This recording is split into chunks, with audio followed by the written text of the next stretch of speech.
ላለፉት ሁለት ቀናት በኮይሻ አካባቢ የካቢኔ አባላት ቆይታ አድርገናል። ትናንት በጨበራ ጩርጩራ ፓርክ የነበረን ቆይታ በተወሰነ ደረጃ ሪፍሌክት ማድረግ የሚፈልጉ ሰዎች እዛ አካባቢ ያዩትን የተሰማቸውን የወደፊት ተስፋውን ቢታረም የሚባል ጉዳይ ካለም እንዲሁ ቢነሳ ጥሩ ይሆናል። ሁለተኛ ሰሞኑን የግድብ ማስመረቅ ያሉትን ማጠናክሮ ማስቀጠል ልዩ ትኩረት የተሰጠው ስራ ነው። ህዳሴን ካስመረቅን በኋላ ወልመልን የኢሪጌሽን ስራ በቅርቡ አስመርቀናል። በእነዚያ ድሎች እንዳንዘናጋ የኮይሻን የስራ ሂደት ደግሞ ዛሬ በጠዋት በዝርዝር አይተናል። ከዚህ ቀደም ከምናቀው ያለበት ደረጃ ወደፊት በምን ያክል ጊዜ ምን ልናሳካ እንደምንችልም በቂ የሆነ መረጃ አግኝተናል። ራሱ ኮይሻም በጣም ትልቅ ስራ ስለሆነ ሪፍሌክት ማድረግ ይፈልጋል። በሶስተኛ ደረጃ የመቶ ቀን የባለፉት 3 ወራት የመንግስት ስራ አፈጻጸም በዋና ዋና ጉዳዮች በማክሮም በሴክተርም በዝርዝር መረጃ ተቀያይረናል። በእነዚህ 3 ጉዳዮች ላይ የተሰማችሁን ሀሳብ በጠንካራም በደካማም ጎን የሚነሱትን ሪፍሌክት እንድታደርጉ እድል የምሰጣችሁ ሲሆን በምንፈልገው ውስን ጉዳይ ላይ ብቻ አተኩረን መጠነኛ ሪፍሌክሽን ብናደርግ ሲደመር ሙሉ ስዕል የሚሰጥ እንደሚሆን ይጠበቃል። በዚሁ መሰረት እድል ወስዶ ሀሳብ ለመስጠት የሚፈልግ ማንኛውም ሰው መድረኩ የእናንተ ነው። አመሰግናለሁ ክቡር ጠቅላይ ሚኒስትር። እኔ ሶስቱም ነገሮች በጣም አስገራሚ ቢሆኑም ግን አንዱ ላይ በተለይ ኮይሻ ላይ ያየሁትን ለመናገር ነው የምፈልግ። ኮይሻ ለአራተኛ ጊዜ ይመስለኛል አሁን የመጣሁት። መጀመሪያ ሲጀመር በአጋጣሚ መጠን ስለነበረ የዚያኔ ክቡር ጠቅላይ ሚኒስትሩ ሲጎበኙት ምንም የተጀመረ ነገር አልነበረም። ገና መሬት ላይ ኤክስካቬሽን ስራ ላይ የነበረ ነው። ከዚያ በኋላም 2-3 ጊዜ ስንመጣ በፍጥነት ስራው እየተከናወነ እንደነበረ ነው ያየነውና ዛሬ ደግሞ ያየነው በጣም የሚገርም ስራ ነው። እንግዲህ ኮይሻ እንደ ኤሌክትሪክ ኃይል ማመንጫ ብቻ ሳይሆን በጣም አስገራሚ የሆነ ለቱሪዝም መስህብ የሚሆኑ ስራዎች እንዳሉት ሲጠናቀቅ ያየንበት አለ። ስራው በጣም በፍጥነት ሄዷል። በዚህ ከቀጠለ እንግዲህ 1800 ሜጋዋት ማመንጨት በጣም ትልቅ ነው። ከዚያም በላይ ሌሎች ሎጆችና ሌሎችን ለመገንባት የሚያስችሉ በአቅራቢያው ያሉ ተራራዎች አሉ። አጠቃላይ የስራው ሞራል የስራው ፍጥነት በጣም ከምገምተው በላይ ሆኖ ነው ያገኘሁት። አካባቢው እንደምናየው ኮይሻ ለየት ያሉ በርካታ ተራሮች ያሉበት አካባቢ ነው። ትልቁ የኦሞ ወንዝ የሚፈስበት ነው። እንግዲህ ያለንን ጸጋ መጠቀም አንዱ ትልቅ ነገር ያየንበት ስለሆነ ነው ኮይሻና ትልቅ ስራ የተሰራበት ነው። በተለይ ከለውጥ ዘመን በኋላ እንደ ህዳሴ ግድብ አንዱ የለውጡ መንግስት የታደገው ነገር ቢኖር የኮይሻን ፕሮጀክት ነው ብዬ መናገር እችላለሁ። ኮይሻ አሁን ኦልሞስት በጣም ጥሩ ደረጃ ላይ የሚባል ፕሮጀክት ነውና በዚህ አጋጣሚ እንደው እዚህ ስራ ላይ ለሚሳተፉ አካላት ምስጋና ማቅረብ ፈልጋለሁ። ለክቡር ጠቅላይ ሚኒስትራችንም ለሰጡት አመራር። ከዚያ በተጨማሪ ደግሞ እንደው ኮይሻ በመጣሁበት ጊዜ እንዳሁኑ የተለየ የአየር ንብረት አጋጥሞኝ አያውቅምና ዛሬ ሙሉ ቀን በጣም የተሻለ የአየር ንብረት የነበረበት ሰዓትም ነውና ይሄንን ለመናገር ነው። እንደው ጨበራ ጩርጩራ ፓርክ ትናንትና ሄደን ነበር። አብዛኛው የካቢኔ አባላት ዞረን ባየነው ነገር በጣም ደስተኞች ነበር። በእግራችንም ይሄድንባቸው አሉ። እና መጎብኘት ያለበት መታየት ያለበት አካባቢ ነው። የራሱ ልዩ የሆነ ጸጋ ያለው ነው። ዝሆን፣ ጎሽ እና ሌሎችም ያሉበት አካባቢ ነው። በውስጡ ስንነዳበት በጣም ግሪን ነው፣ በጣም ለም ነው። አንዳንድ ጉብኝት ላይ የነበሩ የሀገር ውስጥ ቱሪስቶችንም አግኝተናል በአጋጣሚ። እነዚህን አጠናክሮ መቀጠል እንግዲህ ይሄ የተሳሰረ ነገር ነው። ኮይሻ አለ፣ ሀላላ ኬላ አለ፣ ጨበራ ጩርጩራ አለ። እነዚህ አካባቢዎች በሙሉ ከአጠቃላይ ከኃይል ማመንጫው ከኮይሻ ፕሮጀክት ጋር ተሳስረው ቱሪዝሙን ማሳደግ የሚችሉ ጸጋዎች ናቸውና የለውጡ መንግስትና ፓርቲያችን ብልጽግና ምን ያህል ባሉን ሀብቶች እየተጠቀመ እንደሆነ ያየውበት ነውና በዚህ አጋጣሚ እዚህ ስራ ላይ የተሳተፉ ሁሉ ማመስገን እፈልጋለሁ። አመሰግናለሁ። አመሰግናለሁ ክቡር ጠቅላይ ሚኒስትር። ከጊዜ አኳያ ሁሉም ላይ ማለት ቢቻልም ይህን አካባቢ በተወሰነ ደረጃ እንደሚያቅሰው መጀመሪያ እዚህ አካባቢ ያሉ ጸጋዎችን አውቆ ለይቶ ወደ ስራ ለመግባት ዝግጅት በሚደረግበት ጊዜ የመምጣት እድል ነበረኝና በወቅቱ ትንሽ ስለ ጨበራ ትኩረት አድርጌ ባነሳ በጨበራ ውስጥ የማያቸውና መገነዘባቸውን ነገሮችም ባነሳ ደስ ይለኛል። የመጀመሪያው አይ ቲንክ መሪነት ያለንን አውቀን ጸጋችንን ለይተን እዛ ላይ ካፒታላይዝ ማድረግን የሚጠይቅ ነው። የጨበራ ጩርጩራ ፓርክ ለበርካታ አመታት የኖረ ነው። ማህበረሰቡም እዚሁ አካባቢ ያለ ነው። በጣም ተፈጥሮ ያደለው አካባቢ ነው። ይሄ ተፈጥሮ ያደለው አካባቢ ወደ ሀብትነት መቀየር የቻለ አልነበረም። መሰረተ ልማቱም እዚህ ግባ የሚባል አልነበረምና ይሄንን ሀብት ለማልማት ክቡር ጠቅላይ ሚኒስትር የመጀመሪያዎቹ የለውጥ አመታት የቅድሚያ ካገኙ ፕሮጀክቶች ውስጥ አንዱ ነው የነበረውና ይሄን አልምቶ አካባቢውንም በተሻለ የመሰረተ ልማት አስተሳስሮ ለዜጎች የስራ እድል ፈጥሮ በዘላቂነትም ሀብት ሆኖ እንዲቀጥል አካባቢውን ማድረግ ተችሏል። ለኔ ትርጉም የሚሰጠኝ የአካባቢው ጸጋ ህዝቡንም ከሌላኛው የሀገራችን ክልል ህዝቦች ጋር የማስተሳሰር እድልን ፈጥሯል። ፕሮጀክት ብቻ ሳይሆን ጥሩ ድልድይ አስተሳሳሪ ገመድ ሆኖም አገልግሏል። ዛሬ ላይ በአካል የመጣም ያልመጣም ስለነዚህ አካባቢዎች ስለነዚህ የቱሪስት መዳረሻዎችና ስለ አካባቢው ተፈጥሮ በመረጃ ደረጃ በርከት ያሉ ዜጎች እንዲገነዘቡ ሆኗል ማለት ነውና ይሄ ትልቅ ኦፖርቹኒቲ ነው ብዬ ነው የምወስደው። በሌላ መንገድ ወጣቶችን የማነጋገር እድሉ ገጥሞኝ ነበር።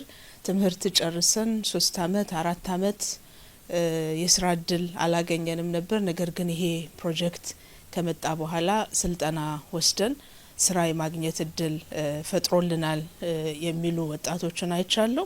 በሚሰጡ አገልግሎቶች ውስጥ የአካባቢውን ማህበረሰብ ባህላዊ ምግቦችን ጨምሮ አጠቃላይ ሴቶቹን ከቤቱ ከአርኪቴክቸሩ ጀምሮ እንግዲህ የዝሆን ዳና ሎጅ ነው የሚለው ከዚያ ጋር የተያዙ የዲዛይን ወይም ጥበብን ያየንበት ነውና ይሄ ትርጉም አለው። ማህበረሰቡ በደንብ ከፕሮጀክቱ ጋር የተሳሰረ ተጠቃሚነት እንዲኖረው ተደርጎ ነው እየተሰራ ያለው። በትልቁ ወስደን ካየን ቱሪዝም ብዙም የሀብት ምንጭ ነው ሲሰራበት አልቆየም። እሱ እንደ ሀገር ቱሪዝም ላይ ብቻ ሳይሆን ቱሪዝም አንድ ትልቅ ጸጋ ሆኖ በርካታ ጸጋዎቻችንን ለማልማት የሚያስችል እድል የፈጠረ አካባቢውንም ይዞ እየወጣ ያለ ነው። ፓርኩ በጣም ትልቅ ፓርክ ነው።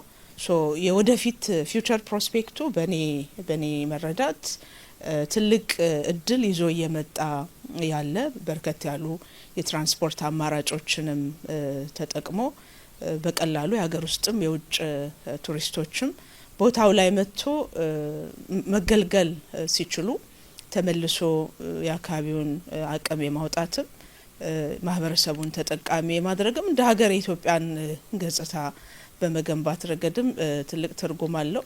ካለንበት ቦታ ጋር ደግሞ ያለው ዝምድና ሌላ ከፍታ የሚጨምርለት ስለሆነ በዚህ ውስጥ ሁሉ ደምረሽ ምንድነው ያየሽው ከተባለ የመሪነት ጥበብ ሌላ ጋር ተሻግሮ መሄድ ሳያስፈልግ ክቡር ጠቅላይ ሚኒስትር እነዚህ ፕሮጀክቶች ላይ እየሰጡት ያለው አመራር መጀመሪያ ራሳችን ጋር የኢትዮጵያ ማህፀን ውስጥ ያሉ ሀብቶችን ፈልቅቆ አውጥቶ ለኢትዮጵያና ለኢትዮጵያውያን መልሶ ጥቅም ላይ ማዋል ካለን የመጀመር ያለንን እምቃቅም የማውጣት የመግለጥ የመሪነት ጥበብ ትልቁን ድርሻ ይወስዳል ብዬ ነው ማስበው። በተደጋጋሚ የዚህ እድል ተቋዳሽ የመሆን እድል ስላገኘሁም እድለኛ ነኝ። እጅግ አድርጌ ማመስገን እፈልጋለሁ። አመሰግናለሁ። አመሰግናለሁ። እኔ የመቶ ቀን ሪፖርት አፈጻጸሙ ላይ የቀረቡ አዝማሚያዎችና የማክሮ ኢኮኖሚክ ፒላሮቹ ላይ አስተያየት መስጠት እፈልጋለሁ። በአጠቃላይ ክብርት ዶክተር ፍጹም በጥሩ ሁኔታ ባጠገረ ጊዜ ዓለማዊ ሁኔታውንም አገራዊ ሁኔታውንም ወረድ ብለን ደግሞ ዘርፎች በምን ሁኔታ እያደጉ እንደሆነ ምን ታቅዶ ምን እንደተፈጸመ በአጠቃላይ ለዚህ አፈጻጸም ያስቀመጥናቸው ታሳቢዎችና የሰራናቸው ስራዎች እንዴት እየተመጋገቡ ውጤት እያመጡ እንደሆነ መረዳት ችያለሁኝ።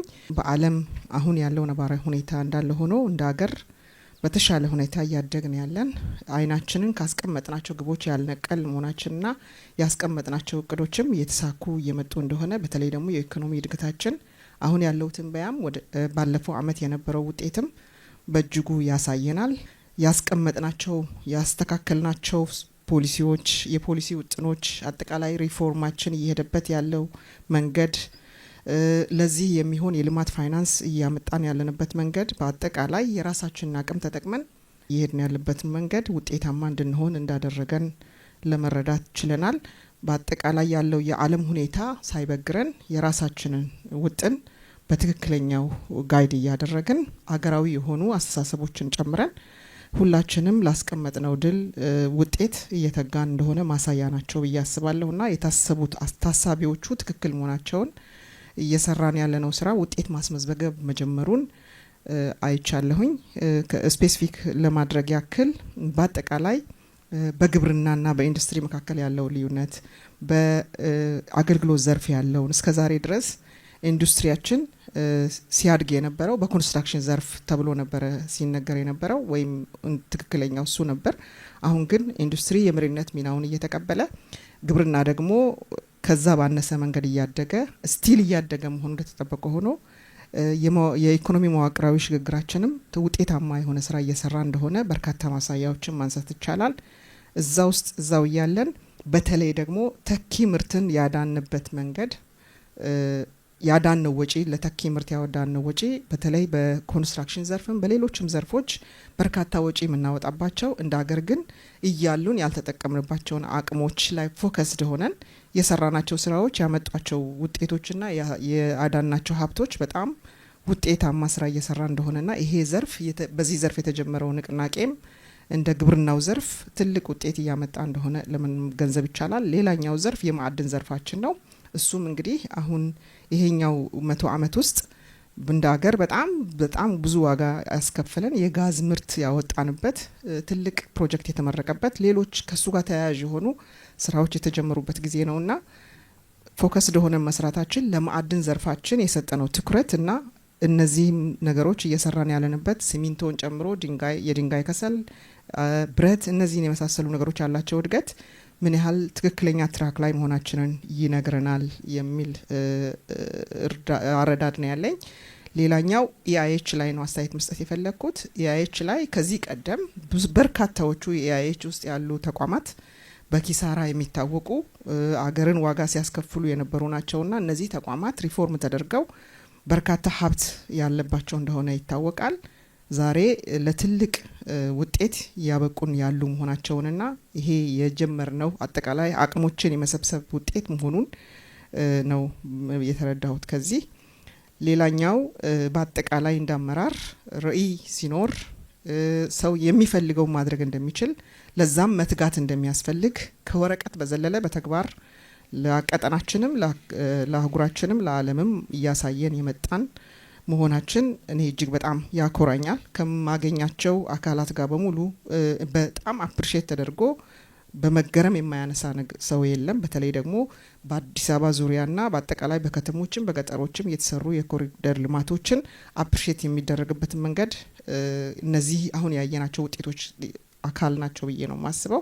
ለዚህ ደግሞ የፕሮጀክት ውጤታማነት ቅልጥፍና እጅግ በጣም ገራሚና ለሌላው ስራችን ለሰን ሊወሰድበት የሚገባ ከዚህ የሚጻፍ በርካታ ለሰን ይኖራል የሚል እምነት ነው ያለኝና የፕሮጀክት ቅልጥፍና ውጤታማነት ትልቅ ምርታ የመጣበት ትልቅ ውጤት የመጣበት መሆኑን ነው ያየሁትና ይሄ እንደ ማጠቃለያም የተቀመጠው ትክክለኛ ነው የሚል እምነት አለኝ። ሌላኛው በሰብአዊ ድጋፍ ራስን የመቻል የሚለው በራስ አቅም ሰብአዊ ድጋፍን የማድረግ ተብሎ የተጀመረው በክልሎች መካከል ያለው ፍክክር በአጠቃላይ የመጣ ያለው ውጤት ራሳችን በራሳችን ለመደገፍ ያለን ቁርጠኝነት ይሄ ትልቅ በደንብ በአግባቡ የተመራ ስለሆነ የመጣ ውጤት አድርጌ ነው የምወስደው። ሌላኛው እና የመጨረሻው ቀጠናዊ ትስስርና ተጽዕኖ ፈጣሪነታችን ላይ ነው አስተያየት መስጠት የፈለኩት። በሁሉም ዘርፍ በሚባል ደረጃ የተፈጠረው ተጽዕኖ ፈጣሪነት ቀላል የሚባል አይደለም።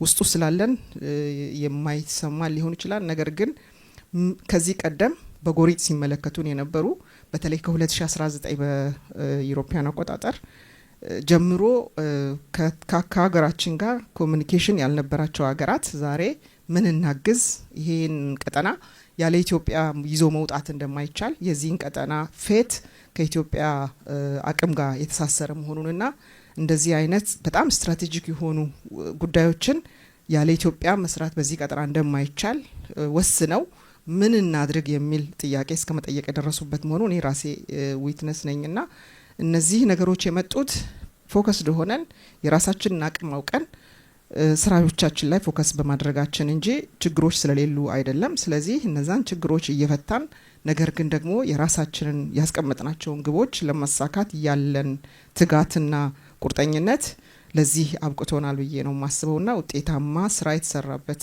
ጊዜ ነበር የሚል አስተያየት ለመስጠት ነው። አመሰግናለሁ። እኔም አመሰግናለሁኝ። በዚህ በኮይሻ የነበረንን ጉብኝትና ያየናቸው ነገሮች ላይ ትኩረት አድርጌ ትንሽ አስተያየት መስጠት ሞክራለሁ። የመጀመሪያ ጊዜ ነው ኮይሻ ስመጣ። በዚህ ያየሁት ነገር አንደኛ ከገና ይሄኛውን አመት ከመጀመራችን በፊት በጳጉሜ የነበረን ጊዜ ላይ የአባይ ግድብ አልቆ ጨረስን ብሎ መቆም እንደሌለና መፈለግ ላይ መቀጠል እንደሚያስፈልግ የመጀመሪያው በጣም ትልቅ የወሰድኩት ነገር እሱን ነው። ምክንያቱም አንድ ነገር ለሀገራችን ያስፈልጋታል፣ ስለሚያስፈልጋት መትካት ያስፈልጋል የሚለውን መፈለግ በደንብ እንደሚያስፈልግ ያንን የፈለግነውን ደግሞ መከታተል በደንብ እንደሚፈልግ ነው ያየውበትና በጉብኝቱ ወቅት አንድ ቦታ ላይ ከላይ ሆነን በመናይበት ጊዜ ላይ ማለት ነው ወደ 128 ሜትር ደርሷል አሁን የግድቡ ከፍታ። እዛ ላይ ሆነን ስናይ በፊት የነበረበት መጀመሪያ የነበረው ቪዚት ወደ ማርች 2020 ላይ ፈርስት ቪዚት ይላል እና እስከ ሜይ 2023 በፈረንጆች አቆጣጠር ድረስ 11 ቪዚት እንደነበረ አየሁኝ። ከዛ በዚህ መካከል የነበሩትን ጊዜዎችና እንዲህ አይነት ክትትል በዛ ጊዜ ውስጥ የነበረበት አቅምን መፈለግ ብቻ ሳይሆን ለመፈጸም መከታተል በደንብ እንደሚፈልግ አይቼበታለሁኝና ከዛ በኋላ ያሉ ቪዚቶች ቁጥር አልተሰጣቸውም እንጂ በጣም ብዙ ቪዚቶች ከዛም በኋላ እንዳሉ ያሳያል። ዛሬ ላይ እንግዲህ ይሄንን ያህል ሜትር ከፍታ ላይ ደርሷል ብለን መቆም ብቻ ሳይሆን ለዛ መትጋት መስራት ዛሬ በዙሪያው ያሉ ደግሞ መረዳትንም አይቼበታለሁና በመረዳት ውስጥ ደግሞ በፊት የነበሩን ጠንካራ ነገሮች ምንድናቸው ደግሞ ክፍተቶቻችን ምንድናቸው ተብሎ በጣም ብዙ ነገር ኮሬክት ተደርጎ እየተሄደበት ያለ ሁኔታን አይቻለሁ። አንዱ ምንድነው ከዚህ በፊት በጣም ወጪ የሚሆኑ የነበሩትን ብረቶቹን በተለይ ጭኑ ያለቀለትን ማምጣት የነበረውን ወጪ ድካም አብሮት ያዙ የነበሩትን ተያያዥ ነገሮች በተለይ ከዚህ በፊት በነበሩን በግድብ ስራዎች ላይ የነበሩ ባለሙያዎችም በበፊትም ሲገለጽ እንዳየነው ይሄንን እዚሁ መስራት መቻሉ አንድ ትክክለኛ አቅም መፍጠር ነው። ሁለተኛ ደግሞ ብዙ ብክነቶችን ብዙ ደግሞ ወጪዎችን መቆጠብ የሚቻልበት አቅም መጥቷል። ያ ብዙ ስራዎችን ከወጪ ቆጣቢነት በተጨማሪ የክራፍት ማንሽፓችንን በደንብ መጨመር ነገ ላይ ለሚያስፈልጉ ለኢትዮጵያ ብቻ ሳይሆን ለአህጉራዊ ስራዎቻችን በጣም ጠንካራ ነገር መውጣት የሚችልበት ትውልድ እንደተሰራ አይቼበታለሁ። ከዛ ውጪ በጣም ትልቅ ጠንካራ ነገር ኮይሻ ላይ ያየሁት ምንድነው መፈለግም ብቻ ሳይሆን ማድረግንም በጣም ተከታትለው የሚያደርጉ ሰዎች፣ ባለሙያዎች፣ አገራቸውን የሚወዱ በጣም ብዙ ሰራተኞችም በውስጡ አሉበት። ይሄም የስራ እድል መፍጠር ብቻ ሳይሆን መፍቀድን መስራትን ብቻ ትኩረት ያደረገ ሳይሆን ያንን ጨርሶ እስከ ማየት ድረስ ላንድ ማርኮችን እያስቀመጡ ክትትል የሚያደርጉ የባለሙያዎችም ደግሞ መጥተው የሚሰለጡበት አቅም መሆን እንደሚችል ተረድቻለሁኝ። ይሄ እንግዲህ ለብዙ ተማሪዎች ነገ ኢንተርንሺፕ መስሪያ ብዙ ነገሮች በሌሎቹም ግድቦች ላይ የተደረገ እንዳለው በጣም ብዙ አቅም ብዙ ተማሪዎች የሚማሩበት እንደሚሆን ተስፋ አለኝ። እየታየም ያለው እሱን አይነት ነገር ነው። ከዛ በተጨማሪ ግን ዋናው አንድ መጨረሻ ማለት የምፈልገው መፈጸም ማድረግ ከዛ በኋላ ግን መፈለግ እንደገና እንደሚያስፈልግ ነው። መሻገር አለ። ልክ ደህና ነገር ካለቀ በኋላ አልቋል ብቻ ሳይሆን ያንንም የተከታተሉ ሌላ መፈለግ እንደገና ሩቲናችንን መቀጠል እነዚህን ሩቲኖቻችንን በመፈጸም በመትጋት በማድረግ በመከታተል ውስጥ ከዛ ደግሞ ጨርሶ ለሌላ ተሻግሮ ሰጥቶ ሌላ መፈለግ እንደሚያስፈልግ በዚህ ውስጥ አይቻለሁኝ። ይሄ ትልቅ ሪፍሌክሽን ነው ለኔ። አመሰግናለሁ። እኔም የመቶ ቀን እቅድ አፈጻጸም ላይ የተሰማኝን አጠራጠር ያሉ ጉዳዮች ለመግለጽ ነው።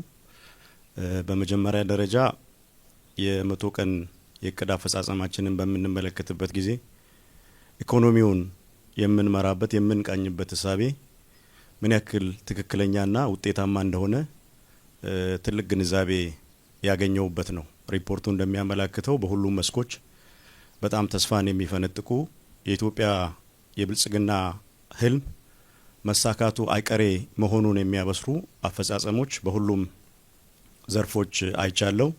ይሄ ትልቅ ነገር ነው። ከዛም ባለፈ የብዝሃ ዘርፍ የኢኮኖሚ አቅጣጫችን ኢትዮጵያ ሀገራችን ያላትን እምቅ በሙሉ አሟጣ ተጠቅማ ወደ ብልጽግና የምታደርገውን ጉዞ ያጠረ ለማድረግ ትልቅ አስተዋጽኦ ያበረከተ መሆኑን አይቻለው። በሪፖርቱ ሁላችንም እንዳየነው የግብርናው እድገት ለኢንዱስትሪው የሚያበረክተውን አስተዋጽኦ የኢንዱስትሪውና የግብርናው እድገት ደግሞ ተሳስሮ በአጠቃላይ አገልግሎቱ ላይ የማዕድኑም እንደዚሁ ከዲጂታል ኢኮኖሚ ጋር ያለው ትስስርና ቅንጅት ሀገራችን ሁሉንም እምቅ አቅሞቿን ተጠቅማ የመበልጸግ ህልሟን ማሳካት እንደምትችል በተጨባጭ የተገነዘብኩበትና ትልቅ ተስፋ ያየውበት ነው።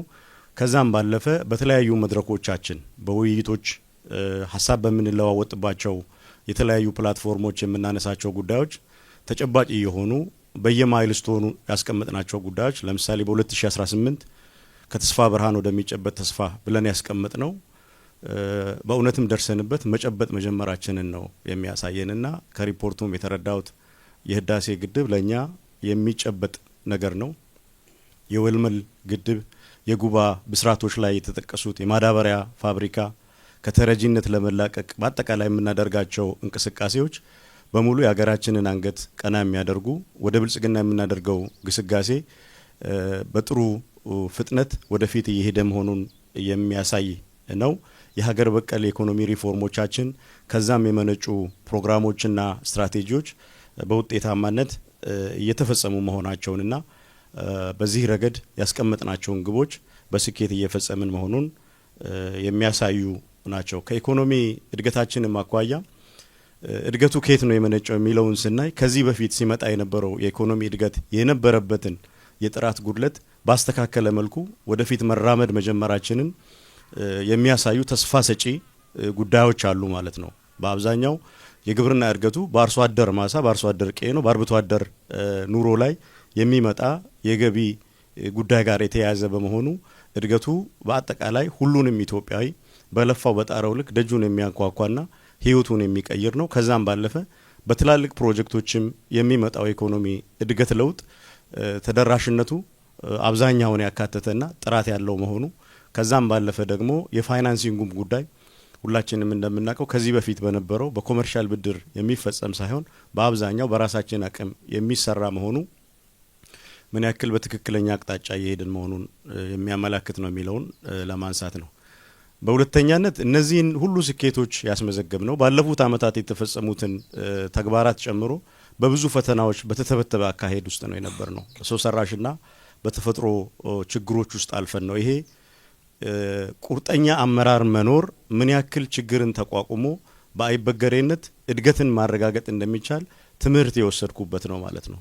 የተፈጥሮ ይሁን የሰው ሰራሽ ይሁን ብዙ የሚፈትኑ ነገሮች ቢኖሩም ተለዋዋጭ ዓለም አቀፍ ሁኔታው ሌሎችም ጉዳዮች ፈታኝ ቢሆኑ እንኳ ከፈተናው ባሻገር ተስፋን መለወጥን መበልጸግን የሚያይ በደንብ አሻግሮ መመልከት የሚችል አመራር ባለበትና ያንን ተከታትሎ አሰራር ዘርግቶ ማስፈጸም የሚችል ራዕይ ያለው ህዝቡን አስተባብሮ መምራት የሚችል አመራር ባለበት ሁሉ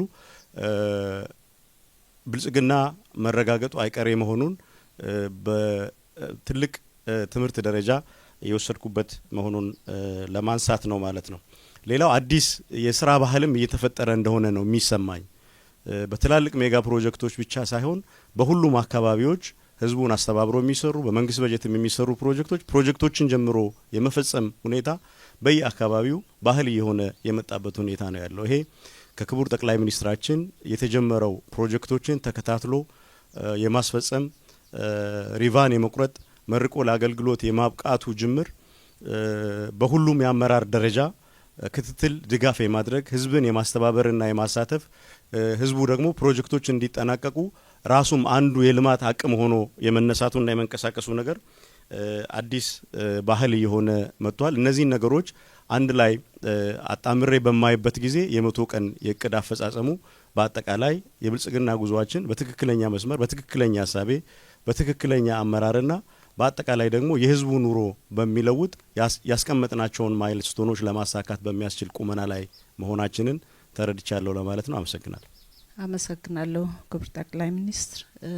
ያየናቸው ሶስቱም ጉዳዮች እጅግ የሚያስደስቱ ትልልቅ ውጤቶች የተገኙባቸው ናቸው። ክብርት ዶክተር ፍጹምም በጥሩ ሁኔታ ፕሬዘንት አድርጋለናለች። ሀሳብ መስጠት የፈለኩት የኮይሻ ላይ ነው። ኮይሻ ስመጣ ይሄ ሁለተኛ ጊዜ ነው። ያኔ ካየሁበት በጣም እጅግ የተለወጠ ትልቅ አፈጻጸም ነው ያየሁት። ስታክ ያደረገን ፕሮጀክት እንደገና ነፍስ እንዲዘራ ማድረግ ቀላል አይደለም። አዲስ እንደው መጀመር ይሻላል እና ይሄ ከሞተበት የማንሳት ሁኔታን ቀደም ክቡር ምክትል ጠቅላይ ሚኒስትር እንዳሉት ትልቅ ቦታ የሚሰጠው የአመራር ክህሎትም ጥበብም አመራርም የታየበት ነው እላለሁ። ሌላው ኮይሻ ላይ በጣም የገረመኝ ወደ 6 ተርባይንስ እነዚህን ተርባይንስ ማስቀመጫ ከዚህ በፊት ሌላ ቦታ ላይ ተሰርቶ የሚመጣ የነበረ አሁን ግን በራሳችን አቅም ማምረት የቻልንበት ጠፍጣፋውንም ብረት እዚሁ ለማምረት እንደገና ደግሞ ሀሳብ የተያዘበት ነውና ይሄ ይበል የሚያሰኝ የውጪንም ምንዛሪ የሚቀንስ ጊዜያችንንም በአግባቡ እንድንጠቀም የሚረዳን ነው ብዬ አምናለሁ። ሌላው ደግሞ አብዛኛው ግብአቶች እዚሁ አካባቢ ካሉት ነው እየተጠቀሙ ያሉት። ሲነግሩን ከአንዳንድ ኬሚካልስ ውጪ አብዛኛው ግብአት በአካባቢው የሚገኝ ሀብት ላይ የተመሰረተ ነው።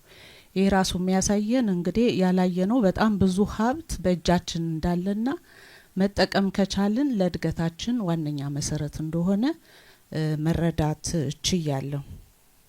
ሌላው በጥሩ ሁኔታ ያየሁት አንድ የሰጡን ቴምፕሌት ነበረ። እዛ ላይ ኮርፖሬት ሶሻል ሪስፖንሲቢሊቲን ከዋናው ስራቸው በተጨማሪ ደግሞ ፕሮጀክት በሚሰራበት ጊዜ የአካባቢው ማህበረሰብ የፕሮጀክቱ ባለቤት እንደሆነ ኦውን እንዲያደርገው በሚያስችል መንገድ የተሰሩ ስራዎች ናቸው።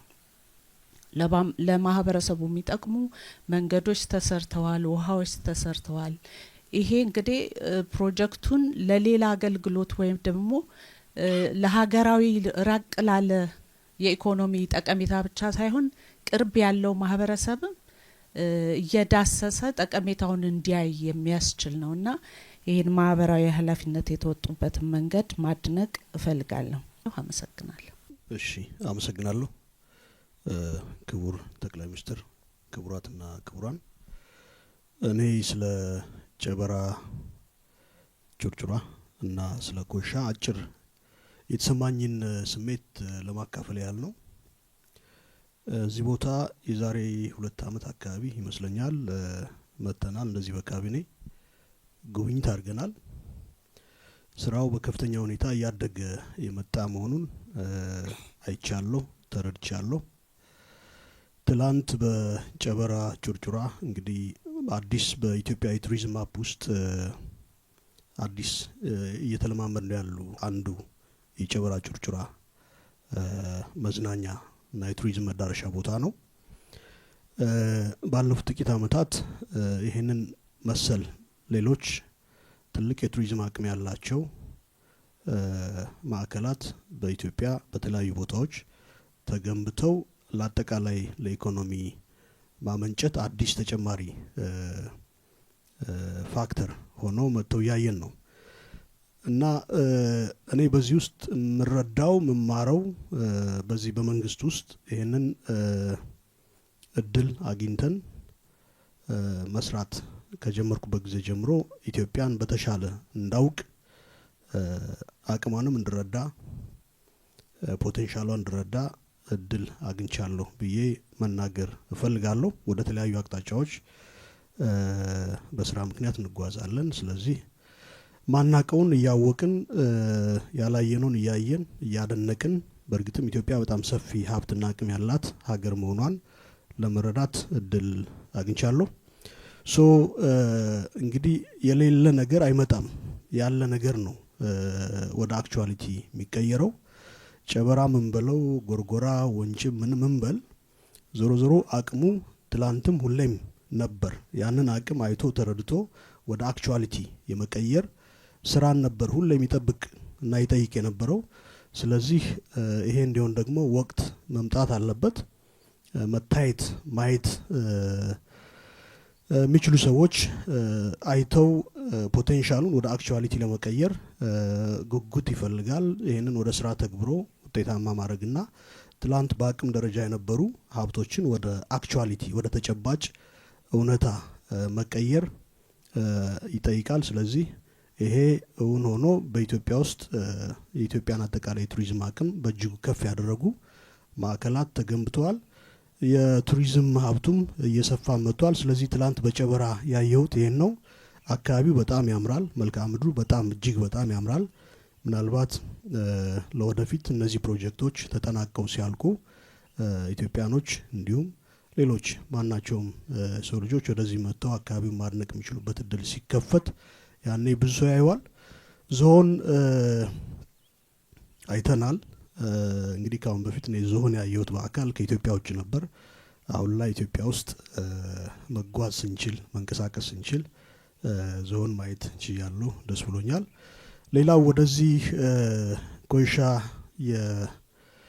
የሃይድሮ ፓወር ፕሮጀክት ስንመጣ እንግዲህ ይሄ ካፓሲቲው በአፍሪካ ውስጥ ትልቅ ከሚባሉት ውስጥ አንዱ ነው። ከህዳሴ እና አስዋን ከነሱ ቀጥሎ በ3 በ4ኛ ደረጃ ሊቀመጥ የሚችል አቅም ያለው ይመስለኛል ካልሳሳትኩ። ይሄ ሲገነባ ቅድም እንዳልኩት እያደገ የመጣ ስራ መሆኑን አይተናል። ዞሮ ዞሮ ያለ ችግር እዚህ አልተደረሰም። በሀገራችን ምንም አንደርማይን ማይደረግ ሁላችንም አክኖሎጂ የምናደርገው በዚህም በዛም ችግሮች አሉ። በሌላ የአፍሪካ ሀገራት ቢሆን እነዚህ ያሉ ችግሮች ምናልባት የልማት ስራ አልሰራም ብሎ አንድ መንግስት እንዲቀመጥ በቂ ምክንያት ሊሆነው ይችል ነበር ብዬ አስባለሁ። ስለዚህ እነዚህ ስራዎች በችግርም ውስጥ ተሆኖ እድገታቸው ከፍ እያለ አንዳንዶቹን እየመረቅን ሌሎቹን ደግሞ ላውንች እያደረግን በጣም ትልልቅ ለኢትዮጵያ የሚመጥኑ ፕሮጀክቶች እየተጀመሩ መሰረታቸው ይጣልና እየተቋጩ የተመረቁ ይገኛሉ። ይሄ ሲሆን ቅድም እንዳልኩት በጣም ሰፊ ተግዳሮት አለ። ግን እንደ ሀገር እንደ ህዝብ አጠቃላይ ሬዚሊየንት የሆነ ሀገርና ህዝብ መሆኑን ተጨማሪ በታሪክም እንዳየነው አሁንም ማረጋገጫችን የሚሆኑ ይመስለኛል። የተማርን ነው። ዞሮ ዞሮ ማናችንም ወደዚህ ስንመጣ በፍጽምና ልንመጣ አንችልም። በልምምድ ጋፖችን እየሞላን የተሻለ ስራ እየሰራን እንድንሄድ የሚያስችሉ እድሎችን ይዘናል። በዚህ ደግሞ ክቡር ጠቅላይ ሚኒስትሩ የመሩትን ስራዎች በዚሁ አጋጣሚ ከፍ ያለ ዋጋ ልሰጣቸው ፈልጋለሁ። የተማርን ነው። የተማርን ደግሞ የተሻለ ስራዎችን እየሰራን ለሀገራችን በምንችለው ሁሉ አበርክቶ እያደረግን ለመሄድ ዝግጁ ነን ለማለት ያህል ነው። አመሰግናለሁ። በጣም አመሰግናለሁ። እኔ አስተያየት መስጠት የምፈልገው በመቶ ቀናት የማክሮ ኢኮኖሚ አፈጻጸምና የኢኮኖሚ እድገት አዝማማያዎች ላይ ነው። በጂኦፖለቲካ ውጥረት፣ በኢተገማች የታሪፍ ዲፕሎማሲና በአቅርቦት ሰንሰለት መቆራረጥ ምክንያት በዓለም አቀፍ ደረጃ የኢኮኖሚ እድገት መቀዛቀዝ እንደዚሁም የተዳከመ ማክሮ ኢኮኖሚ አውድ በሚታይበት ሁኔታ በሀገራችን ፈጣን የኢኮኖሚ እድገትን ማስቀጠል ችለናል። ለዚህ አመርቂ ውጤት መመዝገብ ያበቃን የሶስት ዋና ዋና ጉዳዮች ድምር ውጤት ነው ብዬ ነው ማምነው። የመጀመሪያው ከለውጥ ወዲህ የእይታ ለውጥ ፓራዳይም ሺፍት ማምጣት መቻላችን ነው። በመደመር እሳቤ ሁሉንም አቅሞች ደምረን እንጠቀም፣ እያንዳንዱ ዘርፍ ለሀገር እድገትና ብልጽግና ማበረከት የሚገባውን አስተዋጽኦ እንዲያበረክት የብዝሃ ዘርፍ አቅጣጫን እንከተል፣ በአሻራ ፖለቲካ እሳቤ ለኢትዮጵያ የሚመጥኑ ጥራት እና በመጠንም ከፍ ያሉ እቅዶችን እንያዝ፣ በፕራግማቲክ እይታ በየአካባቢው ያሉ ተግባራዊ እውነታዎችን መሰረት አድርገን እንስራ፣ በመፍጠንና መፍጠር መርህ አንዱን አመት እንደ ብዙ አመት፣ አንዱን ወር እንደ ብዙ ወራት፣ አንዱን ቀን እንደ ብዙ ቀናት እንጠቀም። እንደዚሁም ፈተናዎች አይቀሬ ናቸው። ፈተናን ወደ ድል እየቀየርን በፈተናዎች ሳንሸነፍ ያቀድናቸውን በስኬት ተግባራዊ ለማድረግ እንንቀሳቀስ የሚል እሳቤ ተይዞ በዛ አግባብ በመሰራቱ የመጣ ውጤት ነው ብዬ ነው ማምነው። ሁለተኛው ለዚህ ውጤት ያበቃን ጉዳይ የአመራር የማስፈጸም አቅም ትጋትና ቁርጠኝነት ነው። አመራሩ በየአካባቢ ያለውን ጸጋ ያለውን የመልማት እድል አይኑን ገልጦ ማየት በመጀመሩ ለዚህ ደግሞ አርያ ሆነው ሁሉም እንዲማርበት ያደረጉት ክቡር ጠቅላይ ሚኒስትር ናቸው። ለዚህ ትልቅ ምስጋና አለን። የእሳቸውን አርያነት በመከተል በየአካባቢ ያለው አመራር በአካባቢ ያሉ ጸጋዎችን የልማት እድሎችን አይኑን ገልጦ ማየት የጀመረበት ሁኔታ መኖሩ ከሀገር አቀፍ እቅድ ጋር በተጣጣመ መልኩ ከየአካባቢ ተጨባጭ ሁኔታ አንጻር መስራት የሚገባውን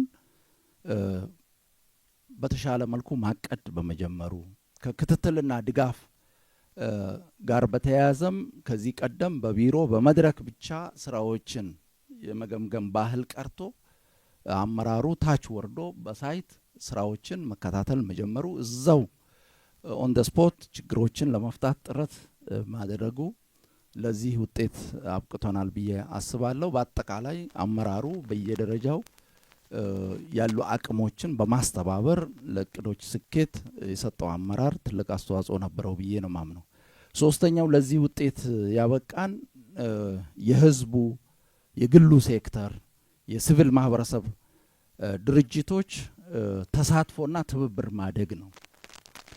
በአጠቃላይ አመራሩ እይታ በመቀየሩ አመራሩ በየአካባቢ ያሉ አቅሞችን አሟጠን እንጠቀም ብሎ በመንቀሳቀሱ ህዝቡ ደግሞ የቀረቡለትን የተቀደሱ አጀንዳዎች፣ እቅዶች በአግባቡ ተቀብሎ የድርሻውን ለመወጣት በቁርጠኝነት ተንቀሳቅሷል።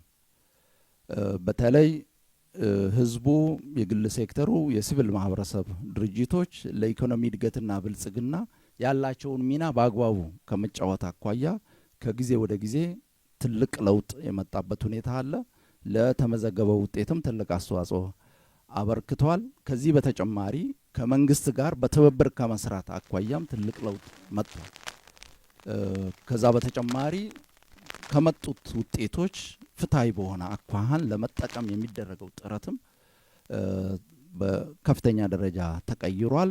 በአጠቃላይ የሚሰሩ ስራዎች ፍትሃዊ የልማት ተጠቃሚነትን የሚያረጋግጡ የተመጣጠነ እድገት እንደ ሀገር እንዲረጋገጥ የሚያስችሉ በመሆናቸው በዚህ ህዝቡም የድርሻውን ለመወጣት በከፍተኛ ደረጃ የሚነሳሳበት ሁኔታ ተፈጥሯል።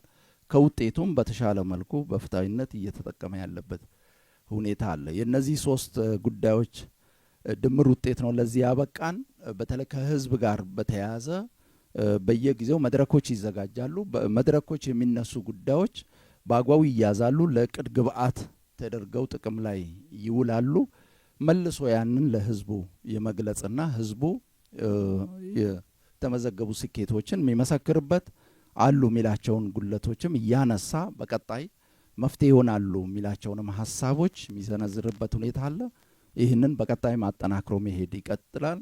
ከዚህ አኳያ በተለይ ህዝቡ በተደጋጋሚ ሲያነሳቸው የነበሩ ጉዳዮች ኑሮ ውድነትን የማቃለል፣ የስራ ዕድል ፈጠራ፣ የአገልግሎት አሰጣጥን ቀልጣፋና ውጤታማ የማድረግ ከሰላምና ጸጥታ ጋር የተያያዙ ጉዳዮችን መንግስት በአግባቡ ከህዝብ ጋር በመሆን የተነሱትን ጉዳዮች ለማቃለል ችግሮቹ በሂደት እየተቃለሉ እንዲሆኑ ለማድረግ ከፍተኛ እንቅስቃሴ አድርጓል። ተጨባጭ ለውጦችም መጥቷል። ቀሪ ስራዎችንም በቀጣይ ከህዝቡና ከሌሎች ባለድርሻ አካላት ጋር በመሆን መንግስት ለመፍታት ርብርብ የሚያደርግ እንደሆነ ነው ዛሬ በግምገማችንም ያየነው። እጅግ በጣም አመሰግናለሁ። በጣም አጭር ሁለት ጉዳዮች ማንሳት ፈልጋለሁ። እኔ ማንሳት የምፈልገው የክቡር ጠቅላይ ሚኒስትር የመጀመሪያ ጉዞ ይዞት የመጣው በረከት ምንድነው የሚለውን ማንሳት ፈልጋለሁ በሁለት መልኩ። አንደኛው ይሄ ፕሮጀክት በመጀመሪያ ጊዜ ቪዚት ፕሮጀክቱ ቴክኒካሊ የቆመ ፕሮጀክት ነው የነበረው። ፕሮጀክቱ ፋይናንስ ከውጭ ተገኝቶለት ይሰራል ተብሎ የተጀመረ ግን ፋይናንሱ ሂዶ የቆመ ፋይናንስ ያልነበረው በመሆኑ ደግሞ ስራ ማስኬድ የማይቻልበት ደረጃ ደርሶ ቆሞ ነው የነበረው። መሬት ላይ ሲቆፈር የነበረ ብቻ ሳይሆን ከዛ በላይም መሄድ የማይችልበት ሁኔታ ተፈጥሮ የነበረ በቀጥታ ትዕዛዝና ውሳኔ እና አመራር ፕሮጀክቱ ህዳሴ በራሳችን እንደገነባ ነው፣ ይሄም በራሳችን እንጨርሰዋለን እንጂ አይቆምም በሚል ውሳኔ ነው እዚህ ድረስ እንዲደርስ የተደረገውና ይሄ አንዱ ነው ፕሮጀክቱን የማዳን ጉዞ ነው የነበረው የመጀመሪያ ጉዞ የሚል እምነት አለኝ። ሁለተኛው ይሄ አካባቢ ያለውን የቱሪዝም ፖቴንሻል በዛ ጊዜ በነበረ የፕሮጀክት ትሪፕ አይደንቲፋይ ተደርገው ታይተውና በዛ ፍጥነት እዚህ ያለውን ፖቴንሻል ወደ አሁን የደረሰበት ደረጃ ማረፊያዎቹ ብትሏቸው ትናንት ጨበራ ጩርጩራ እዛ አካባቢ ያሉ መሰረተ ልማቶች በሙሉ የተሰሩት ከዛ ጉዞ በኋላ በተሰጠው አመራርና ትዕዛዝ መሆኑን መገንዘብ ያስፈልጋል የሚል ነው። ይህ ፕሮጀክት ከኃይል ማመንጫነቱ በተጨማሪ ከዚህ ጀምሮ እስከ ግቤ 3 ውሃው ተኝቶ በውሃም በመምጣት የሚቻልበት እድል የሚፈጥር ትልቅ ሀብት ነውና ለዚህ አመራራቸው በዚህ አጋጣሚ ማመስገን ፈልጋለሁ። መልካም ጊዜ። አመሰግናለሁ ክቡር ጠቅላይ ሚኒስትር።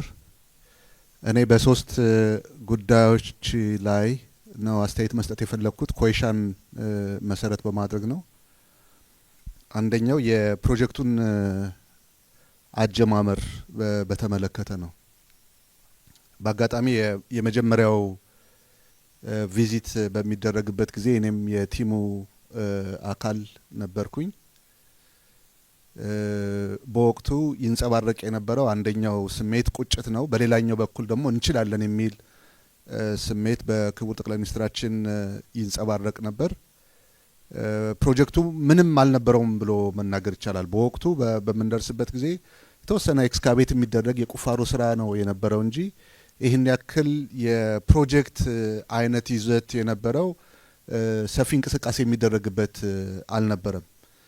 እንግዲህ ይሄም ፕሮጀክት ከለውጥ ማግስት 2012 ላይ ነው የመጣ ነው። ወቅቱ የአንዳንድ አካባቢዎች ላይ የፖለቲካ ቴንሽን የነበረበት ነው። በተለይ ወደ ሰሜኑ አካባቢ እንደ ሀገርም ኢኮኖሚያችን በጣም ብዙ መንገራገጭ የነበረበትና አልፎ አልፎም በነበሩ የገቢ እጥረቶች እየተፈተንበት የነበርንበት ሁኔታ ነው። ቅድም ዶክተር አብርሃም እንደገለጸውም ለዚህ ፕሮጀክት የሚሆን በቂ ፋይናንስ የተያዘለት አልነበረም። ኢሚዲየትሊ ደግሞ ፕሮጀክቱን እንደገና ማስጀመር ላይ ያለን ኮቪድ ተከስቶ የነበረበት ሁኔታ ነው የነበረው። ነገር ግን ምናልባትም አብሮ መጠቀስ ያለበት የህዳሴው ግድብ ኦልሞስት ተንገራጮ ቆሞ በአዲስ መልክ ለማስጀመር የፋይናንስና ሌሎች ቴክኒካል ስራዎች ርብርብ እየተደረገ የነበረበት ወቅት ነው። በሙሉ የነበሩትን ሁኔታዎች ወስደን ስናይ አዲስ ፕሮጀክት ለመጀመር የሚያስችሉ ናቸው ብሎ መውሰድ አይቻልም። ነገር ግን ኢትዮጵያ ያስፈልጋት ስለነበር ይሄ ፕሮጀክት መሳካት አለበት ተብሎ ክቡር ጠቅላይ ሚኒስትር በሰጡት ቁርጥ አመራር ነው ይሄ ፕሮጀክት ከሞተበት እንደገና ተነስቶ ህይወት ዘርቶበት ዛሬ እዚህ የደረሰበት ደረጃ ላይ የደረሰውና አጀማመሩ ከሌሎች ፕሮጀክቶች የተለየ ባህሪ የነበረው ነው የሚለውን ነው አንዱ የተገነዘብኩት። ይሄ መታወቅ አለበት ብዬ አስባለሁ። ብዙ የተስፋ መቁረጥ ስሜቶች፣ ጫናዎች፣ ችግሮች የነበሩበት ወቅት ነገር ግን ለኢትዮጵያ ያስፈልጋት ስለነበረ በኮሚትመንት የተገባበት ፕሮጀክት ነው የሚለውን ለማንሳት ነው። ሁለተኛው ምን ትሩፋት አለው የሚለውን በተመለከተ በቀጥታ የሚገለጸው የኢኮኖሚ ትሩፋቱ 1800 ሜጋዋት ኤሌክትሪክ ከዚህ ግድብ ማግኘት ማለት ኦልሞስት የህዳሴውን ግማሽ እንደማለት ነው። ይሄ ቀላል አይደለም። ኢኮኖሚካሊ በኢንዱስትሪው፣ በሰርቪስ ሴክተሩ፣ በአግሪካልቸር ሴክተሩ የሚኖረው ሚና ቀላል አይደለም። ይሄ እንደተጠበቀ ሆኖ ከዚህ ግድብ መጠናቀቅና ከዚህ ኃይል ማመንጨት ጋር ተያይዞ የሚኖረን የፖለቲካ አቅም፣ የዲፕሎማሲ አቅም እና በተለይ ደግሞ በስነ ልቦና ደረጃ የይቻላል መንፈስ ቀላል ትርጉም የሚሰጠው አይደለምና ብዙ ትሩፋት ያለው ነው። የቴክኖሎጂ ሽግግር ያመጣንበት ነው። ቅድም ሲገለጽ እንደነበረው ትልልቅ እቃዎችንም ጭምር እዚህ ማምረት መቻላችን የሎጂስቲክ ኮስት መቀነስ ብቻ ሳይሆን የቴክኖሎጂ ትራንስፈርም እያመጣንበት ያለ ነው። ስለሆነ ትልቅ ትሩፋት ያለው ነው እና በኢኮኖሚ ብቻ ሳይሆን በሁሉም መታየት ያለበት ነው የሚል አስተያየት አለኝ። ሶስተኛውና የመጨረሻው ምንድነው እንዲሳካ ያደረገው ነገር ምንድነው የሚለውን ነው ማንሳት የፈለኩት። አንደኛው እንደ ብልጽግና ያስቀመጥነው ግልጽ ራዕይ ነው። ያስቀመጥነው ራዕይ የኢትዮጵያን ብልጽግና እውን የማድረግ ነው። ለዚህ ያለን ኮሚትመንትና ተነሳሽነት ነው ወደዚህ ያመጣው። ክቡር ጠቅላይ ሚኒስትር አሁን 12ኛ ጊዜያቸው ነው ይህንን ፕሮጀክት የሚጎበኙት በአካል ቅድም በዝርዝር እዛ እንዳየ ነው። ይሄ ማለት በአማካኝ በአመት 2 ጊዜ 3 ጊዜ አካባቢ ማለት ነው ካጀማመሩ እስካሁን ድረስ ያለውን። ከዛ ውጭ ባሉት ደግሞ የሚደረጉ ክትትሎች አሉ። ይሄ ባይሆን ኖሮ ይሄ ፕሮጀክት እዚህ ደረጃ ላይ ይደርስ ነበር ወይ የሚለው ለስራችን ለራዕያችን መሳካት ክትትላችን ያለውን ፋይዳና ሚና በግልጽ የሚያሳይ ስለሆነ ለምን ተሳካ እንዴት ተሳካ የሚለው አንዱ ከሊደርሺፕ ጋር የተያያዘውን ጉዳይ ማየት ያስፈልጋል የሚል ነው።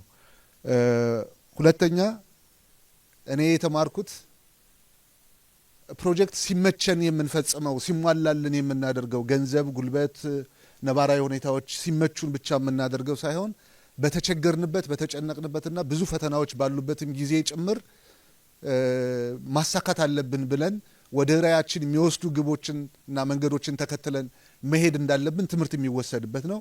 ስለዚህ ለራዕያችን ያለንን ኮሚትመንት የሚያሳይ ስለሆነ አንዱ እንዲሳካ የሚያደረገው ይሄ ነው የሚል እምነት አለኝ።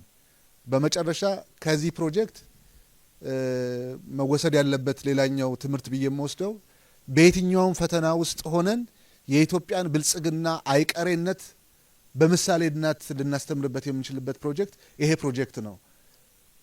ነባራዊ ሁኔታዎች ሲመቹ ብቻ የምንፈጽመው ፕሮጀክት ቢሆን ኖሮ ይሄ ፕሮጀክት ዛሬም አይጀመርም ነበር። ያኔ አይደለም ዛሬም አይጀመርም ነበር። ነገር ግን በፈተና ውስጥም ሆነን ፈተናዎችን ተቋቁመን የኢትዮጵያን ብልጽግና እውን ማድረግ አለብን ብለን በመስራታችን ምክንያት ይህን ትልቅ ፕሮጀክት ማሳካት ችለናል።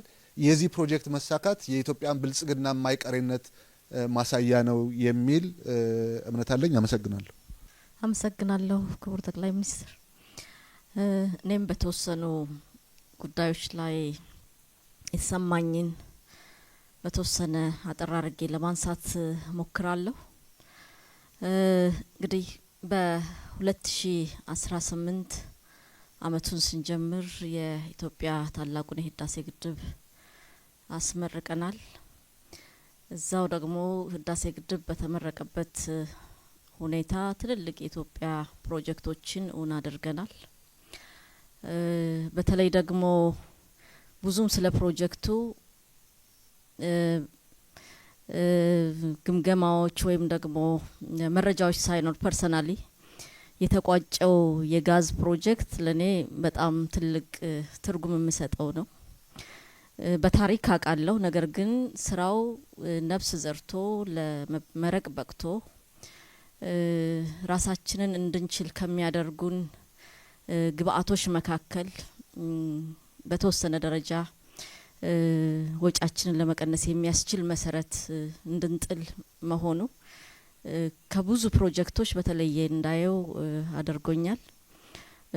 በአጠቃላይ ወደፊት ያሰብናቸው ፕሮጀክቶች አሁን የተቋጩት ፕሮጀክቶች እንዳንድ ዜጋም እንደዚሁም በኔ ግንዛቤ ደረጃ ሁሉም ዜጋ በእኩል ደረጃ ኩራት እንዲሰማው በሀገሩ እንዲኮራ ያደረገ በተለይ የህዳሴ ግድብ የፖለቲካና የዲፕሎማሲ ፖዚሽናችንን በእጅጉ የቀየረ እና ሁሉም አካላት በሚባል ደረጃ የኢትዮጵያን ኢምፖርታንስ ከመቼውም ጊዜ በላይ የተረዱበትን ሁኔታ ነው የተገነዘብኩ ያለሁት።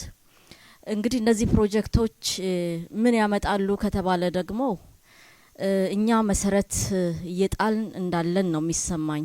የኃይል ማመንጫ ፕሮጀክት ሲመረቅ፣ የጋዝ ፕሮጀክት ስናስመርቅ፣ ስለ ማዳበሪያ ፋብሪካ ግንባታ ስናበስር ኢትዮጵያ ራሷን ወደ መቻል የምታደርገው ጉዞ ትልቅ መሰረት እየተጣለ እንደሆነ አንዳንዶቹ ደግሞ ፍሬ አፍርተው ሃርቨስት እያደረግን እንዳለ ከኔ ቀደም የተናገሩ ባልደረቦቼ እንደተናገሩት ኢትዮጵያ በራሷ የራሷን አቅም ማልማትና የበለጠ ኢኮኖሚያዊ ጠቀሜታ እንዲኖራቸው በማድረግ ሂደት ውስጥ ትልቅ እምርታ እያስመዘገበች እንዳለች መገንዘብ ችያለሁ። ምናልባት እነዚህ አፈጻጸሞች አሁናዊ ችግሮችን ያቃልላሉ፣ በዘላቂነት ደግሞ የኢትዮጵያን ልማት ቀጣይነት ያለው ማይናወጥ በየትኛውም ሾክ ውስጥ ሬዚለንት ሆነን መቀጠል የምንችልበትን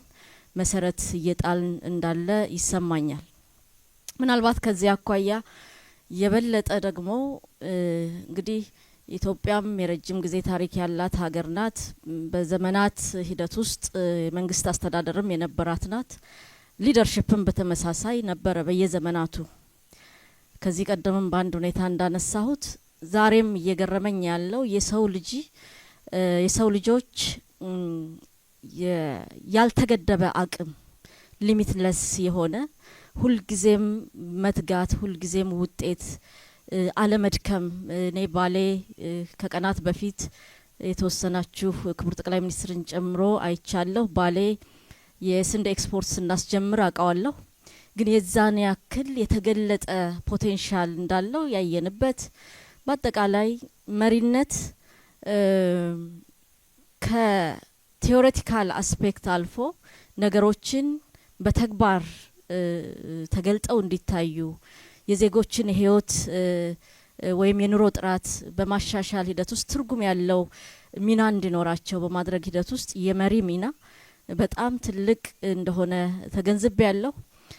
እንግዲህ በዚህ ሂደት ውስጥ ደግሞ ሌላው በመጨረሻ ማነሳው ስለ ፊት መሪ ብቻ ሳይሆን በዙሪያ ያሉ መሪዎች እንዴት እየተሰሩ እንዳለ ባንድም በሌላም መንገድ በስራ አጋጣሚ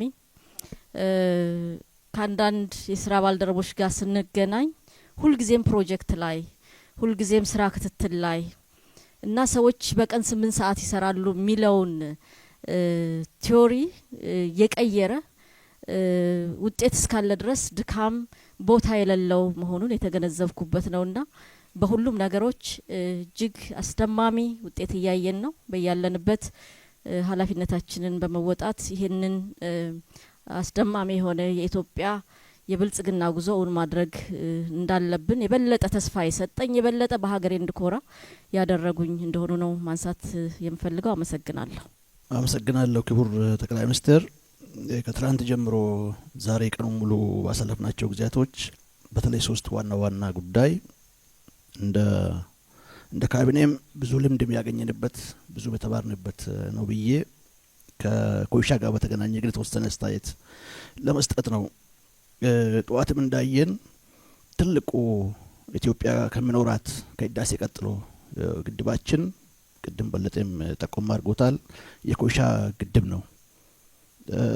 ትልቅ እድል ለኛ ይዞ መጣ ብዬ የማስበው ክቡር ጠቅላይ ሚኒስትር በዚህ አጋጣሚ ላመሰግንም ወደው በፊት በነበሩት መሪዎቻችን በአንድም በሌላ መንገድ ውሃን ለመጠቀም ያልሞከሩት ጊዜ አልነበረም። ነገር ግን ሲስተማቲክ ባለመሆኑ ትልቅ ነጥብ ጥለን ሳንጠቀም ቆይተናል። አሁን በመስኖ ላይ የመጣው በኃይል ላይ የመጣው የኢትዮጵያን ከፍታ በተጨባጭ ማረጋገጥ ተቻለው በተሰጠው ልዩ አመራርና ብስለት በተሞላበት አካሄድ መሆኑንም ሴክተሩን እንደሚመራ ሰው ለማመስገን እፈልጋለሁኝ። እንግዲህ አንድ ትልቅ የመቶ ቀን እቅዳችንም ቅድም በምናይበት ሰዓት ከግብርና ወደ ኢንዱስትሪ መጣ ያለው የመዋቅራዊ ለውጥም እኔም ማምነው ኤነርጂ ነው ብዬ አስባለሁ። ትልቁ የጀርባ አጥንቱም በመሆኑ በቀጣይም ለምናደርጋቸው ለኢትዮጵያ ብልጽግና ትልቁን ድርሻና የአንበሳውን ድርሻ የሚወስደው ከጀርባችን የምናየው የኮይሻ ግድብ ድርሻውንም በዛው ልክ ይወጣል። ትሩፋቶቹን እንዳውም ትንሽ ጨመር አርጌ ባነሳ ብዬ ስላሰብኩኝ ነው ካሰብነው በላይ። አንዱና ትልቁ ነገር ኃይል ወደ 1.8 ጊጋዋት ማመንጨቱ እንዳለ ሆኖ ከጊቤ ስሪ እስከዚህ ያለው ወደ 130 ኪሎ ሜትር በውሃ ማገናኘትም የሚቻል ተያይዞ ሆል ሲስተሙን በኮሪደር መጠቀም የምንችልበት አጋጣሚ የሚፈጥርልን ትልቁ ፕሮጀክታችን ነው። ሁለተኛው ከአሳ ጋም ከቱሪዝም ጋር በተገናኙ ሆኖ ትልቁን ድርሻ ግን የሚወጣው ከኃይልም ባሻገር በታችኛው አካባቢ የሚገኘው የኦሞ ራቴና ዳሰነችን በየጊዜው የሚያስቸግረን የጎርፍ ችግር ኮይሻ ውሃ ማያስጀምር ችግሩን በደንብ ይቀለብሷል ብዬ አስባለሁ። እንግዲህ ትልቁን ስኬቶቻችን በዚህ ካመጣን እያሰብኩኝ ነበር። የትናንት ጨበራም ስናደር ከአንድ አመት በፊትም አላላከላም አይተናል። በዚህ በተበታተነ ሁኔታ እንዴት አድርገው ቱሪስት የሚል ይፈጥርብኝ ነበር ለመናገር። ለካ ያልታየን ነገር አለ። እኔ አሁን ዛሬ የተረዳሁት በዚህ አጋጣሚ የርሶ በጣም ብሰት በተሞላ ሁኔታ ነገሮችን በሙሉ እይታ ማየት ኮሪደር ላይ የሚሰሩ ስራዎች አንዱ አንዱን በማገዝ አንዱ ጋር በመናበብ ሊያመጣ ይችላል የሚል ትምህርት ቀስሜበታለሁ። በተለይ የዚህ ግድብ ተጠናቆ 130 ኪሎ ሜትር ወደ ኋላ ሄዶ ዋስተኛ እዚህ ሊመጣ የሚችለው ቱሪስት በጨበራ ጩርጩራም ተጠቅሞ ወደ ኋላ ደግሞ ሄዶ ወደ ጊቤ ስሪ ከገባ በኋላ ለተጠቀመበት እችለውም ይሃላላ ከላንም በዛው ያለ ዘ ሆል ኮሪደሩ ትልቅ በረከት ለኢትዮጵያ ይዞ ይመጣ ፕሮጀክት ነው ብዬ አስባለሁ። ይሄንንም ማንም የሚገነዘበው ነገር ነው ብዬ አላምንም። ምክንያቱም አመራር በልዩ ሁኔታ አሰናስሎ አስቦ አቅለው ሰራ ትልቅ ትምህርት ሰጥቶናል ብዬ አምናለሁ። የመጨረሻ ማነሳው የፕሮጀክት ክትትል ነው። ወንድሞቼ ቅድም ጠቅሶታል። በአመት ከሁለት ጊዜ በላይ ወደዚህ ሲመጣ ያመጣቸው ለውጦች አሉ። በየጊዜው ይመጣ የነበሩ የፕሮጀክት ፕሮግረስ ፕሮጀክቶች ስንከታተል ሴክተሮቹን የምንመራው በተለይ በምህንድስናው ላይ ያለው ሰዎች ብዙውን ጊዜ እኛ ጋር የለመድነው ቢሮ ላይ ነው የምንመራቸው።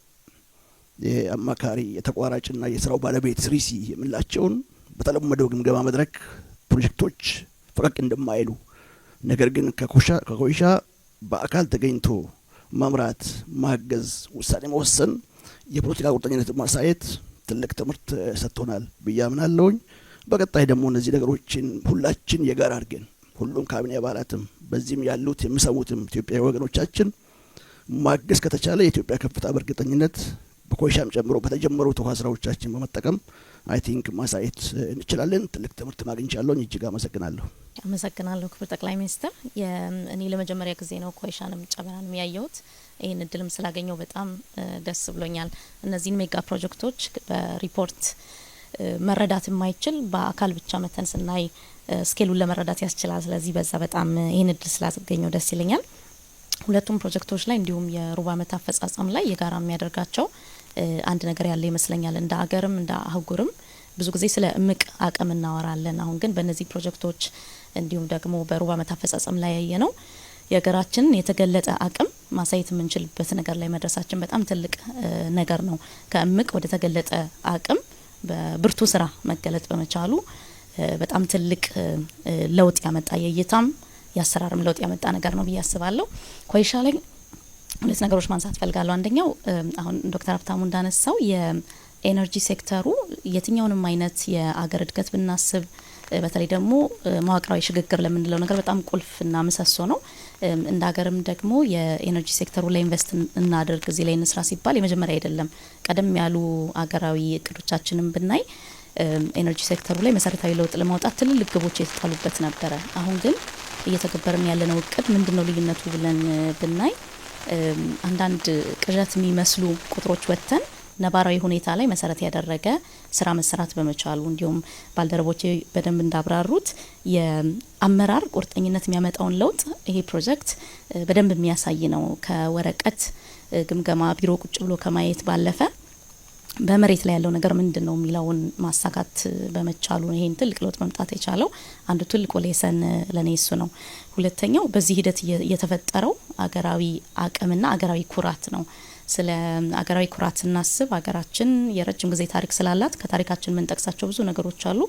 አሁን ግን ህዳሴን ኮይሻን ጨምሮ ባለፉት ዓመታት የተሳኩት ፕሮጀክቶች ለኛም ለልጆቻችንም ኢትዮጵያዊነት እና ኩራት ብለን ስናስብ ምን ጠቅሳቸው ነገሮች መሆናቸው ሌላው በጣም ትልቅ ዲፓርቸር ነው። በዚህ ሂደት ደግሞ የተፈጠሩ አቅሞች ኢንጂነሮቻችን ዛሬ በስራ ላይ የናቸው ፕሮጀክቱ ላይ ያሉ ሰራተኞች በሙሉ የሀገራችን ኤነርጂ ሴክተር ዘላቂነት ለማረጋገጥ ትልቅ አቅም ተፈጥሯል። ለሀገራችን ብቻ ሳይሆን ለአህጉርም የሚተርፍ አቅም ተፈጥሯል። ስለዚህ እነዚህን ሜጋ ፕሮጀክቶች ደግሞ ስናይ በሌሎችም ሴክተሮች ላይ ተመሳሳይ የሆኑ ጉልህ የሆኑ ውጤቶችን ለማስመዝገብ ትልቅ አቅም የሚፈጥር እና ኩራት የሚፈጥር ነው።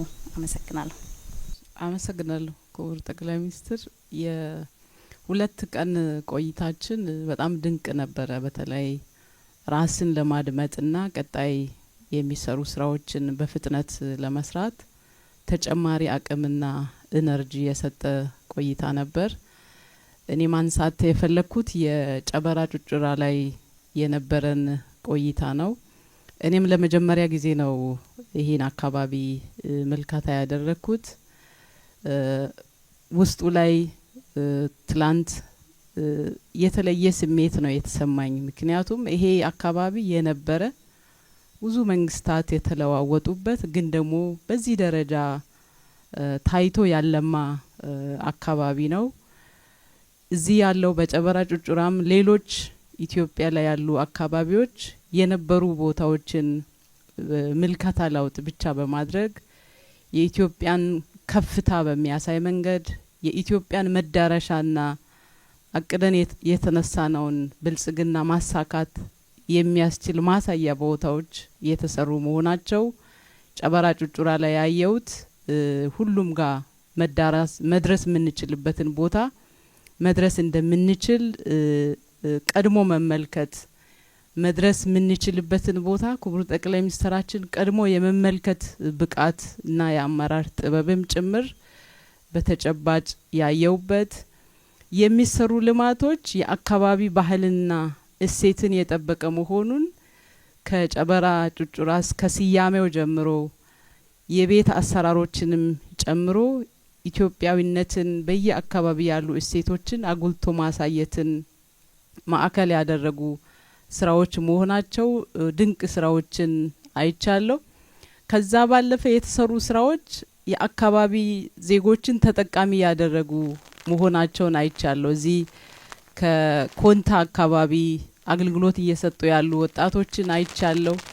ሁሉም አካባቢ እየተሰሩ ያሉ ስራዎች ዜጎቻችን ተጠቃሚ ያደረጉ አካታች የሆነ ስራ እየሰራን እንደሆነና የዚህ ስርዓት የዚህ አካል በመሆነ የተለየ ኩራትም ተሰምቶኛል። በነበረን ቆይታ እጅግ በጣም ደስ ብሎኛል። አመሰግናለሁ። አመሰግናለሁ ክቡር ጠቅላይ ሚኒስትር። በመጀመሪያ እዚህ በሁለቱም አካባቢዎች ለመጀመሪያ ጊዜ ነው ስመጣ። በዚህ ፕሮጀክት በተለይ በኮይሻ ፕሮጀክት ባለፈው ደግሞ እንደ ሀገር በኮራንበት በህዳሴ ግድብ እኔ የተመለከትኩት የሀገረ መንግስት ፕሮጀክቱ እንዴት እየተገነባ እንደሆነ ተምሳሌት እንደሆነ እንመለከተው። ያ ማለት ኮይሻ ላይ ዛሬ ስንጎበኝ የት ደረጃ ላይ እንደነበረ ግን ሀሳቡ ለሀገር እንደሚጠቅም ስለታመነበት ከታች ከቁፋሮ ጀምሮ በመሪ ቁርጠኝነትና ክትትል ያሉ ፈተናዎችን በመሻገር እንዴት ወደዚህ ደረጃ እንደደረሰ ስመለከት ምናልባት እንደዚሁ በአካላዊ ጉዳዮች ማመላከት ባንችልም ሀገርም እየተሰራች ያለችው በዚህ መንገድ እንደሆነ መረዳት ብንችልበት ተምሳሌት መሆኑን እረዳለሁ። ያ ማለት በዚህ ሂደት ውስጥ ትልቁ ፋክተር የመሪ ጉዳይ እንደሆነ መረዳት ቻለሁ። በቅርብ ጊዜ ዩኤኢ ላይ ሂጄ አንድ የሀገሪቱ ውስጥ አንዱን ሚኒስትሪ የሚመሩ አንድ ሚኒስተር አግኝቼ አንድ ጥያቄ ጠይኳቸው። እንዴት ነው ይህ ሀገር በአጭር ጊዜ ውስጥ እዚህ ደረጃ የደረሰ ለኛ ለመማር ስላቸው ዋናው ጉዳይ ራዕይና ሀገርን የሚወድ መሪ መኖር ነው ብለው አላበቁም። ይሄ ደግሞ እናንተ ተሰጧቸዋል አሉ እና ይህ ሁሉ እያየ ነው ያለ ነው። ትናንት የተሰሩ ስራዎች የተጀመሩትን ስራዎች ዛሬም የሚሰሩ ስራዎችን ለሀገር ካላቸው ፋይዳ በመመዘን ሌት ተቀን በመትጋት በመከታተል በጽናት በመቋጨት የትናንትን ችግር በመቅረፍ የዛሬ መደላደል በመፍጠር ለነገ ትውልድ በማሰብ ነጸብራቆች ናቸው እነዚህ ፕሮጀክቶች። ህዳሴ ግድብ ላይ የታየው የነበረውን ስብራት በመጠገን እንደገና አልቆ በመስራት የመቻል ስነልቦናዊ ሁሉን ነገር በሚፈጥር መልኩ ትውልድን ቀና በሚያደርግ መልኩ ማለቁ ነው። ኮይሻ ላይ የሚያየውት ነገር ይህ ነው። ይህ ሌሎች እሳቤዎች ብቻ ሳይሆን የሄድንባቸው መንገዶች ከህዳሴ ወደ ኮይሻ ስንመጣ ህዳሴ ላይ አምጥተን የጠቀምናቸው ጉዳዮች በሀገር ውስጥ ቫልዩ አድ ተጨምሮባቸው ሀገራዊ አቅም ሆነው እንዲቀጥሉ እየተደረጉ ያሉ ጉዳዮችን እነዚህ ፈጠራዎች ደግሞ ተቋማዊ ቅርጽ ይዘው እንዲሄዱ አሁንም ወደፊት ሌላ መሻት እንዳለ በጉብኝቱ ላይ ስመለከት ምንኛ እድለኛ እንደሆነ መረዳት እችላለሁ። በአጠቃላይ ደግሞ እየተፈጠረ ያለው ሀገራዊ አቅም እዚህ ያለው ዜጋ በየጊዜው በውለው ከሌሎች የእውቀት ሽግግርን በማድረግ ቀጣይ ግድቦችን በሀገራዊ አቅም መስራት የሚችልበት ተሻግሮም በሌሎች ሀገራት ላይ መስራት የምንችልበት ትክክለኛ ቁመናና አመራር የተሰጠ መሆኑን ተረድቻለሁ። አመሰግናለሁ። አመሰግናለሁ። ዛሬ በነበረው መድረክ ላይ ሁለቱንም ቀናት ባሳለፍነው ማጠቃለያ አድርጌ ወስደዋለሁ። ዶክተር ፍጹም ስትናገር ወደ ኋላ ሙያተኞች እያለን በተለይ በሚዲያው ዘርፍ ውስጣችን የሚጠማው ስጋ ያለበሱና የገረጡ ሀሳቦችን ታሪክ ለመስጠት ነፍስ ለመዝራት የነበረብንን ጭንቀት የሚመልሱ አቀራረቦች ነበር ያየሁት። በጣም ነበር የሚጣፍጠው። ዜጎች ይሄንን ቢሰሙ ላለሁ በመላው ዓለም ፕሬዝዳንቶች በመቶ ቀናቸው ምን ሰሩ የሚል ትልቅ የህዝብን ትኩረት የሚወስድ ዜናዎች ይወጣሉ። አፍሪካ ይሄን ለመስማት ያልታደለች ናት። ለምን ተብለው ሲጠየቁ ተቺዎች አያልሙም፣ ካለሙም አይተከብሩም የሚል እውነት ቀመስ ትችት ያቀርባሉ። ከለውጡ ወዲህ እንደ አንድ እድለኛ ኢትዮጵያዊ የሚነገር ታሪክ በመቶ ቀናት ውስጥ ነጥሎ ያየ ሀሳቡን መሬት የሚያወርድ አካሄዱን ደግሞ በትክክል ከህዝብ ተጠቃሚነት ጋራ ማቆራኘት የሚችል አስተዳደር ማየት በመቻሉ ሀገር ታሪኳን እየጻፈች እንደሆነ ነው የዛሬ 100 ቀናት ሪፖርት በደንብ በጆሮዬ የቀረልኝ በልቤ ማለት ነው። ራሳቸውን ታሪካቸውን መቀየር አልፈው ለገበያ የሚቀርብ ምርት ይዘው ይሄዳሉ። በየቀኑ ተደማሪ የኢኮኖሚ ለውጥ ይመጣል የሚል ታሪክ ነው የቀረልኝ የሰማሁት። ዜጎች ይህንን ነው ማድመጥ የሚፈልጉት።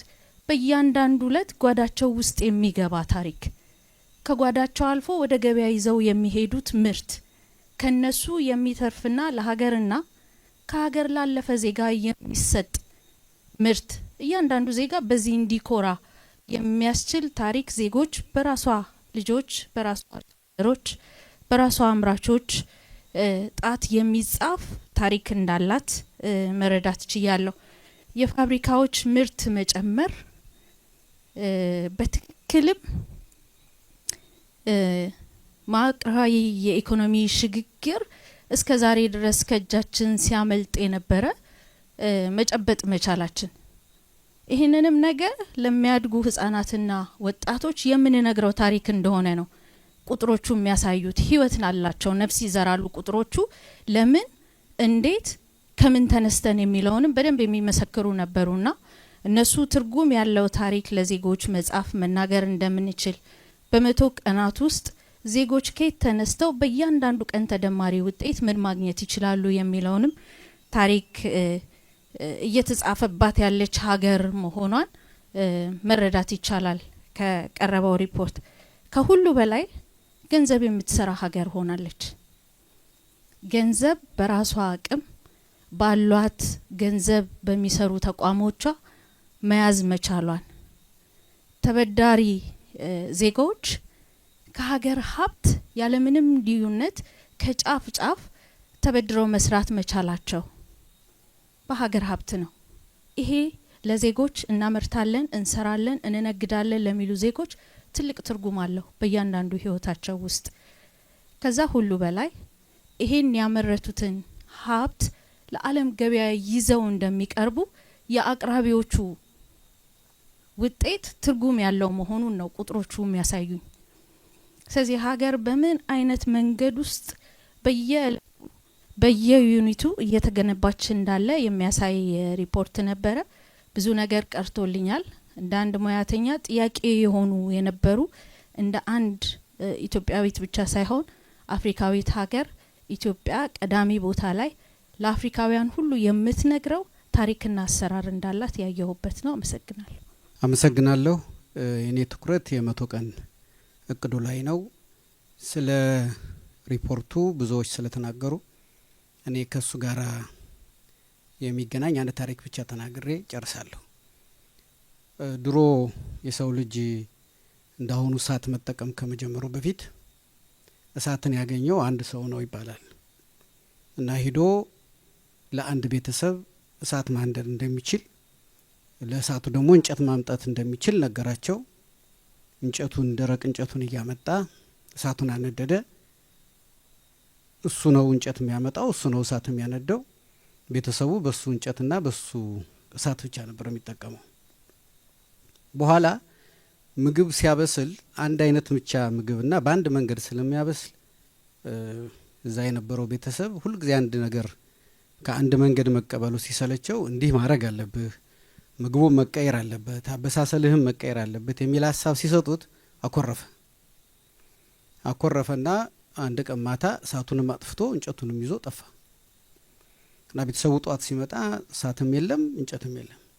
እነሱ ደግሞ እንጨት እንዴት እንደሚመጣም አያውቁም፣ እሳት እንዴት እንደሚነድም አያውቁም እና ይመጣል ብለው 1-2 ቀን ጠበቁት። አልመጣም ሰውየው።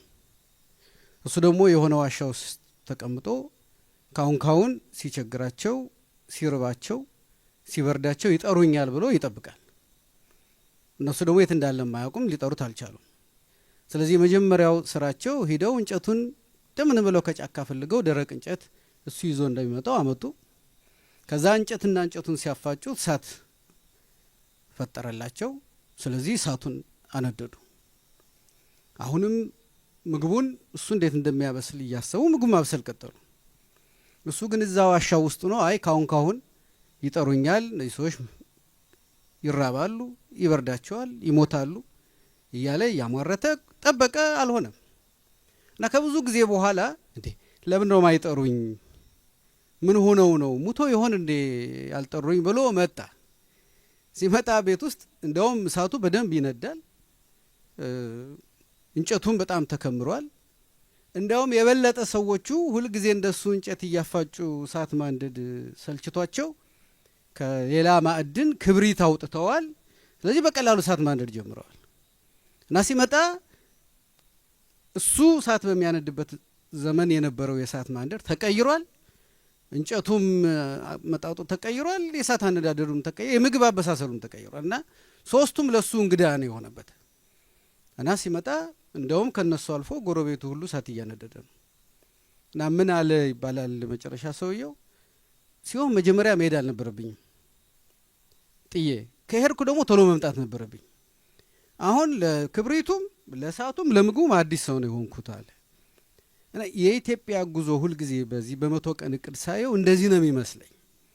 ሰዎች ይመስላቸዋል ትተው ሲሄዱ ወይም ሲተዉ ወይም እነሱ ሳይኖሩ ኢትዮጵያ እሳት ማንደድ የምታቆም ይመስላቸዋል። ግን ሁልጊዜ ኢትዮጵያ እየሄደች ነው፣ እንዲያውም እየቀየረች ነው፣ እንዲያውም እያደገች ነው፣ እንዲያውም እየተለወጠች ነው እና ያ ሰውዬ ይቀርበታል፣ ያ ሰውዬ ያጠዋል ያንን እድል እንጂ የኢትዮጵያን መሄድ አያቆመውም ምንጊዜም እና ከሄደም ደግሞ ቶሎ ቢመጣ ጥሩ ነው።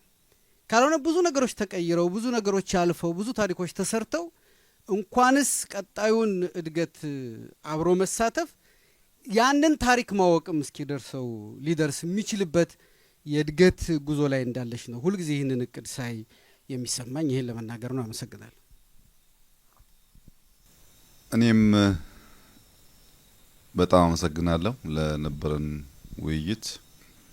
የሪፍሌክሽን ጠቀሜታው ሰዎች በድንገት በቅጽበት የተሰማቸውን ስሜት ሲያካፍሉ ስፓርክ የሚያደርጉ አይዲያዎች ይኖራሉ። ከነዚህ አይዲያዎች ወደ ኋላ መለስ ብሎ ጠንካራና ደካማ ጎን ለማየት፣ ቀጣይ ስራ ለመመርመር፣ የሰዎችን ምልከታ አሰናስሎ የተሻለ ሀሳብ ለማውጣት በእጅጉ የሚያግዝ የመማማሪያ መድረክ ነው። ካቢኔ ደግሞ ሲባል ሁልጊዜ አዲስ አበባ አዳራሽ ውስጥ ተቀምጦ የሚነታረክ ብቻ ሳይሆን ወጣ ብሎ ስራ አይቶ በእንደዚህ ባለው አውድ መነጋገርና ሀሳብ መቀያየር የሚችል መሆኑ ለእኛ ብቻ ሳይሆን ይሄን ለሚያዩ ሰዎችም አስተማሪ ይሆናል።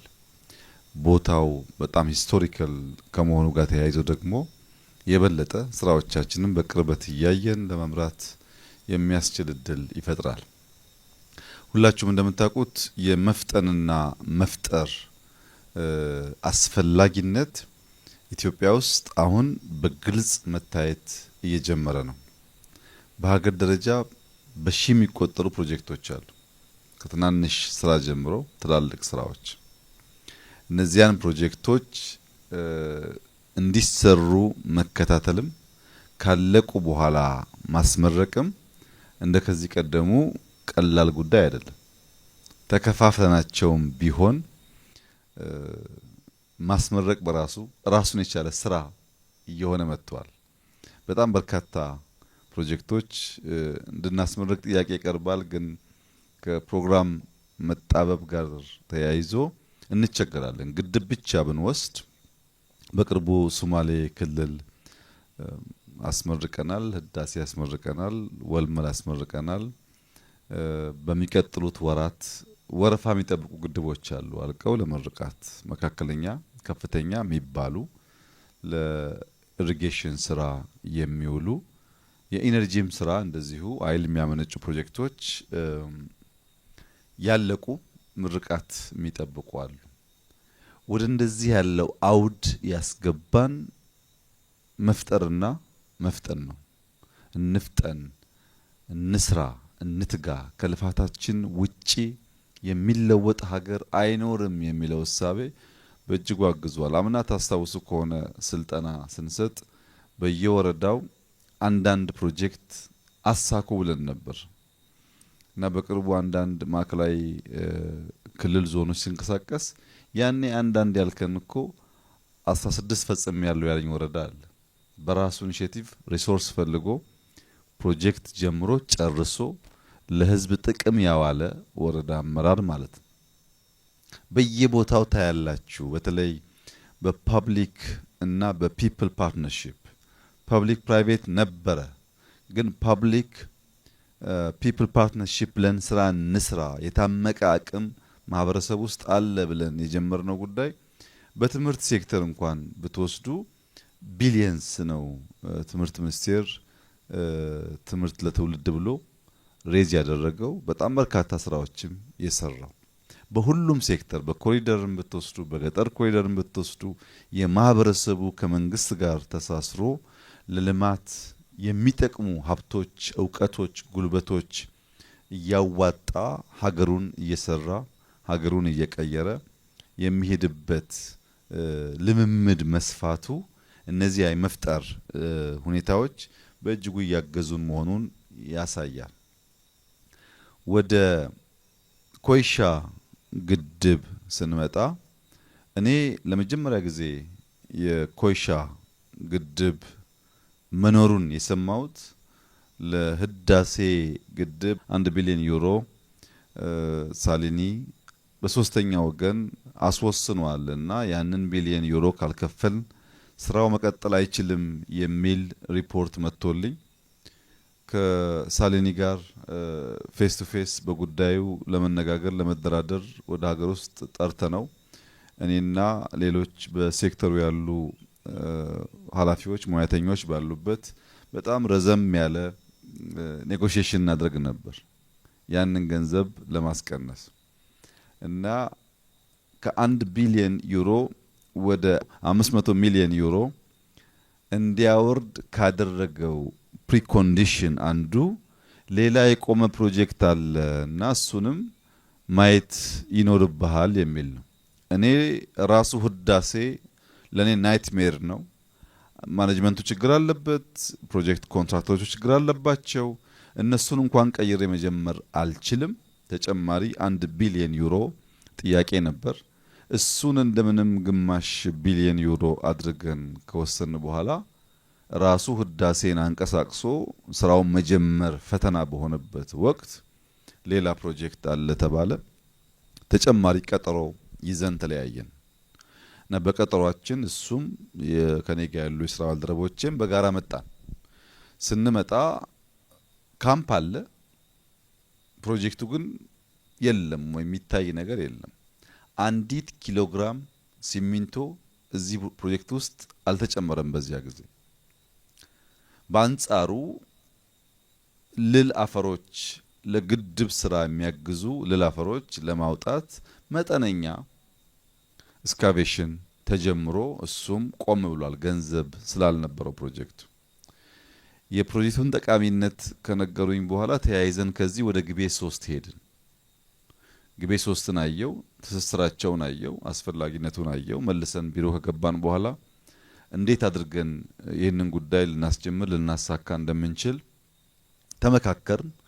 አስፈላጊ ፕሮጀክት ነው። ምክንያቱም ህዳሴ ኢነርጂ ማመንጨት ጀምሮ በጥቂት አመታት ውስጥ ኢትዮጵያ የኢነርጂ ሬሽን ውስጥ ትመለሳለች። እኛ ስመጣ ታስታውሱ ከሆነ ሬሽን ነበር፣ በፈረቃ ነው መብራት የነበረው። ያን ፈረቃ አጥፍተነዋል አሁን።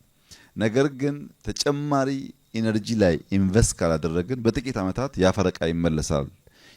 የኢትዮጵያ ዲማንድና የማመንጨት አቅም በንጽጽር ሲታይ አይወዳደርም። ምናመነጨው ውስን ነው፣ ዲማንዱ ደግሞ ከፍተኛ ነው። ስለዚህ የግድ ኮይሻ መጀመር አለበት ብለን ወሰን። እኔ በጣም በተደጋጋሚ መጥቻለሁ። ቅድም በተገለጸው መንገድ ከመጣሁ ጊዜ ጀምሮ ላለፉት ጥቂት አመታት 15 ሚሊዮን ኪዩቢክ ሜትር የሚጠጋ ልል አፈር ኤክስካቬት ተደርጓል ከዚህ ቦታ ለግድቡ፣ ለስፒልዌይ፣ ለፓወር ሃውስ ስራ የሚውሉ ከ15 ሚሊዮን ያላነሰ ኪዩቢክ ሜትር ልል አፈር ተዝቆ ወጥቷል። ያ ተዝቆ ከወጣ በኋላ 5.4 ሚሊዮን ኪዩቢክ ሜትር ኮንክሪት ተሰርቷል። 5.4 ሚሊዮን ኪዩቢክ ሜትር ኮንክሪት ማለት ቅድም ባያችሁት በአስቸጋሪው መንገድ አብዛኛው ነገር ከአዲስ አበባ ተጓጉዞ እየመጣ ወይም ከአዲስ አበባ አካባቢ ተጓጉዞ እየመጣ ማለት ነው። ሲሚንቶ ብረቱ ደግሞ ከሀገር ውስጥ የማይገኝ ከሆነ ከውጭም ጭምር ነው ይመጣው። የሎጂስቲክስ ሀስል አንድን ስራ መፈለግ፣ ማሰብ፣ ማቀድ፣ መከታተል ብቻ ሳይሆን ያን ለማሳካት ገንዘቡም እያለ ያለብን የሎጂስቲክስ ውስንነት ብዙ ሀብት ኢንፍራስትራክቸር ላይ ማዋል እንዳለብን እግረ መንገድ ያስተማረን ጉዳይ ነው። ዛሬ ወደ ታች በበቂ ደረጃ ያልተቆፈረ ቦታ ብዙ ከዚያ በኋላ ተቆፍሮ አሁን የኮይሻ ግድብ 128 ሜትር ከፍታ አለው። 128 ሜትር ከፍታ ማለት ህዳሴ አሁን ካለበት 145 ሜትር ከፍታ ቢበዛ 17-18 ሜትር ያነሰ ማለት ነው። ህዳሴ ጋር ለመድረስ 18 ሜትር 17 ሜትር ነው የቀረን። ያኔ ህዳሴ ወደ ታች መቆፈሩን ጨርሷል። ወደ ላይም በተወሰነ ደረጃ ከፍታ ነበረው ስራው ተሳስሮ የቆመ ቢሆንም ኮይሻ ግን እንደዛ አልነበረም። ስንመጣ የነበረው የአየር ጠባይ እውነቱን ለመናገር እንዲያሁን አልነበረም። እዚህ ቦታ በሺ የሚቆጠሩ ኢትዮጵያውያን በተለይ ደግሞ መብራቱ የሚባል እና አባይ የሚባሉ ፕሮጀክት ማኔጀሮች የኢትዮጵያን መንግስት ወክለው ኮንትራክተሩ ጋር የሚሰሩ በዚያ ሁሉ አመታት ቀን ከሌት እዚህ ያሉትን ኢትዮጵያውያን እያስተባበሩ ይህንን የመሰለ ታሪክ በደም በላብ የተጻፈ ታሪክ ለልጆቻቸው ለማውረስ የሚያበቃ ብቃት ፈጥረው ማየት መቻል በእጅጉ የሚያኮራ ነገር ነው። ከኢትዮጵያውያን የተደመረ ጥረት ውጪ ስለወሰን ገንዘብ ስለመደብን ብቻ ፕሮጀክት ማሳካት አይቻልም። ፕሮጀክት ያንን ቪዥን ተጋርተው የሚሰሩ ቁርጠኛ ሙያተኞች፣ ሰራተኞች ይፈልጋል። የዚያን ፕሮጀክት ከባቢ ሰላም የሚጠብቅ ሰላም ወዳድ ማህበረሰብ ይፈልጋል። ይህ ፕሮጀክት የተለየ ወታደር አልመደብንለትም። ራሱ ጀግናው የኮንታ ህዝብ ይጠብቀዋል፣ ያግዛቸዋል፣ ከጎናቸው ይቆማል። መንግስት የወሰደውን መጠነኛ እርምጃ በበለጠ ጥረትና ድካም ጀግኖቹ እንደዚህ ላለ ለአማረ ነገር አብቅተውታል። እነዚህን ግለሰቦች ሳናመሰግን የኮንታን ነዋሪዎች ሳናመሰግን ፕሮጀክቱን ብቻ ካየን በቂ አይሆንም። እነዚህን ግለሰቦች ማመስገን የምፈልግበት አንዱ ምክንያት ፔንስቶክ ይሄ ውሃው ወደ ኢነርጂ ማመንጫ ወደ ተርባይን የሚያስጉዘው ቱቦ ፔንስቶክ የሚባለው ከዚህ ቀደም ተሰርቶ ተበይዶ በትላልቅ መኪና ተጭኖ የመምጣት እጣ ፈንታውን የቀየረ ስራ ሰርተዋል። ጠፍጣፋውን ብረት ካመጡ በኋላ ያን ፔንስቶክ መበየድ፣ ኢሬክሽን መስራት፣ የተሟላ ብቃት ይዞ እንዲወጣ ማድረግም ጭምር እዚህ ቦታ ነው የሚሰራው። ቅድም እንዳያችሁት በእኛ ወጣቶች ነው። ይሄ ከፕሮጀክቱ ባሻገር የሚያስከትለው የእውቀት ሽግግር ለቀጣይ ስራዎቻችን የሚከፍተው በር ኢትዮጵያን አግዝፎ ለሚያይ ማንኛውም ዜጋ አኩሪ ተግባር ነው። በእጅጉ የሚያኮራ ተግባር ነው። በእርግጠኝነት እነ መብራቱ እና አባይ መሰል ፕሮጀክቶች ብቻቸውን ይዘው ለመምራት የሚያበቃ ትልቅ ስልጠናና እውቀት ከትጋታቸው እና ከጥረታቸው ጎን ለጎን እየሸመቱ ይገኛሉ። እዚህ ሲጨርሱ የሚሰጥ ሰርቲፊኬት የለም፣ የሚሰጥ ዲግሪ፣ የሚሰጥ ማስተርስ የለም። የትኛውም የዓለም ዩኒቨርሲቲ ግን እዚህ ቦታ ያገኙትን የተግባር እውቀት ሊሰጣቸው አይችልም። እነዚያም ጭምር ናቸው ለኛ ሀብቶቻችን ተጨማሪ ግድብ ለመስራት ስለሚያግዙ። ቅድም በብዙዎቻችሁ እንደተነሳው ኢትዮጵያ ውስጥ ያለው ፖለቲካል ሁኔታ አስቻይ ባልሆነበት ብዙ ፈተናዎች ተግዳሮቶች ባሉበት ሁኔታ ውስጥ እንደዚህ ያለው ሜጋ ስራ እንዴት ይሰራል የሚል በተደጋጋሚ የምሰማው ቋንቋ ነው። ብዙ ሰዎች እንደዚህ ያለውን ንግግር ሲናገሩ ሰማለሁ። ለዚህ በፈተና ውስጥ ውጤት ስለማምጣት ለሚያስቡ ሰዎች ያለኝ መልእክት በመጀመሪያ ምቀኞች የሚያድግን ነገር እድገት አይገቱም። ምቀኞች ያለን ሀብት በምቀኝነት ሊቀንሱት አይችሉም። ይህን በአንድ ምሳሌ ለማስረዳት የፀጉርና የጥፍር ሁነኛ ምቀኛው ምላጭ ነው። ምላጭ ባገኘው አጋጣሚ ፀጉር ይላጫል፣ ባገኘው አጋጣሚ ጥፍር ያሳጥራል። ነገር ግን ጥፍርም ማደጉን አያቆምም፣ የራስ ፀጉርም ማደጉን አያቆምም።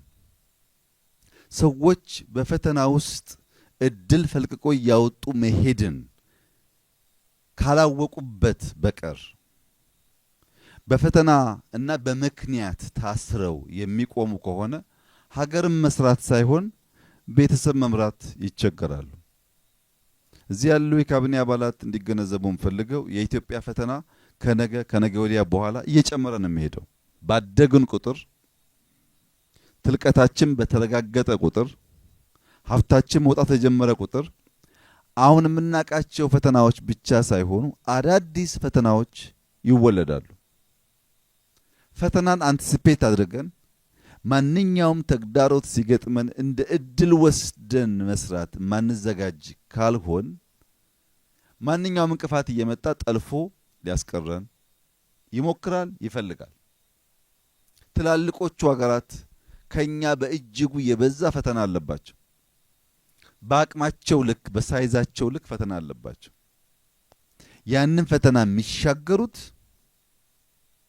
ያንን ፈተና የሚያልፉት ከእያንዳንዱ ችግር ውስጥ እድል ማውጣት ይቻላል። እሳት የፈጠረውና የሚለኩሰው ሰው ሲጠፋ እሱም ማሳደድ ብቻ ሳይሆን መሞከር ይቻላል የሚል እሳቤ ሲኖር ማለት ነው። አሁንም ፈተና አለ፣ ነገም ይኖራል፣ ትናንትም ነበረ። ነገር ግን እኛ በእይታ ለውጥ ስራዎቻችን እንሰራለን። የእይታ ለውጥ ሲባል ሁሉ ሰው አይን ስላለው ብቻ ማየት አይችልም። አይን ጧት ያየውን ጧት ባየበት ስፍራ ከምሽቱ 3 ሰዓት ብትወስዱት ማየት አይችልም። የማየት ምስጢሩ ብርሃን እንጂ የአይን መተከል አይደለም። ትላልቅ አይን ተተክሎልን ብርሃን ከሌለ በጨለማ ውስጥ ማየት አንችልም።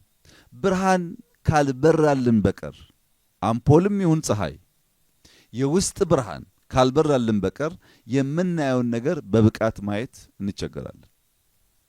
አሁን ኮይሻ እኔ የመጣሁት ላልኳችሁ ጉዳይ ነው። ለመጀመሪያ ጊዜ ወደ ኮንታ ዞን የመጣሁት ለዚህ ፕሮጀክት ነው።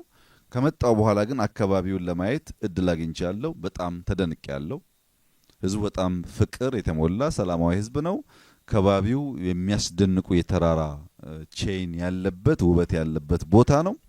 ይህንን ቦታ ከግድቡ ባሻገር በሌላ መንገድ ብንገልጠው ተጨማሪ እድል ያመጣል የሚል እሳቤ ነበረን። ለዚያ ነው አላላኬላን የጨበራን ሪዞርት ለመስራት የወሰን ነው።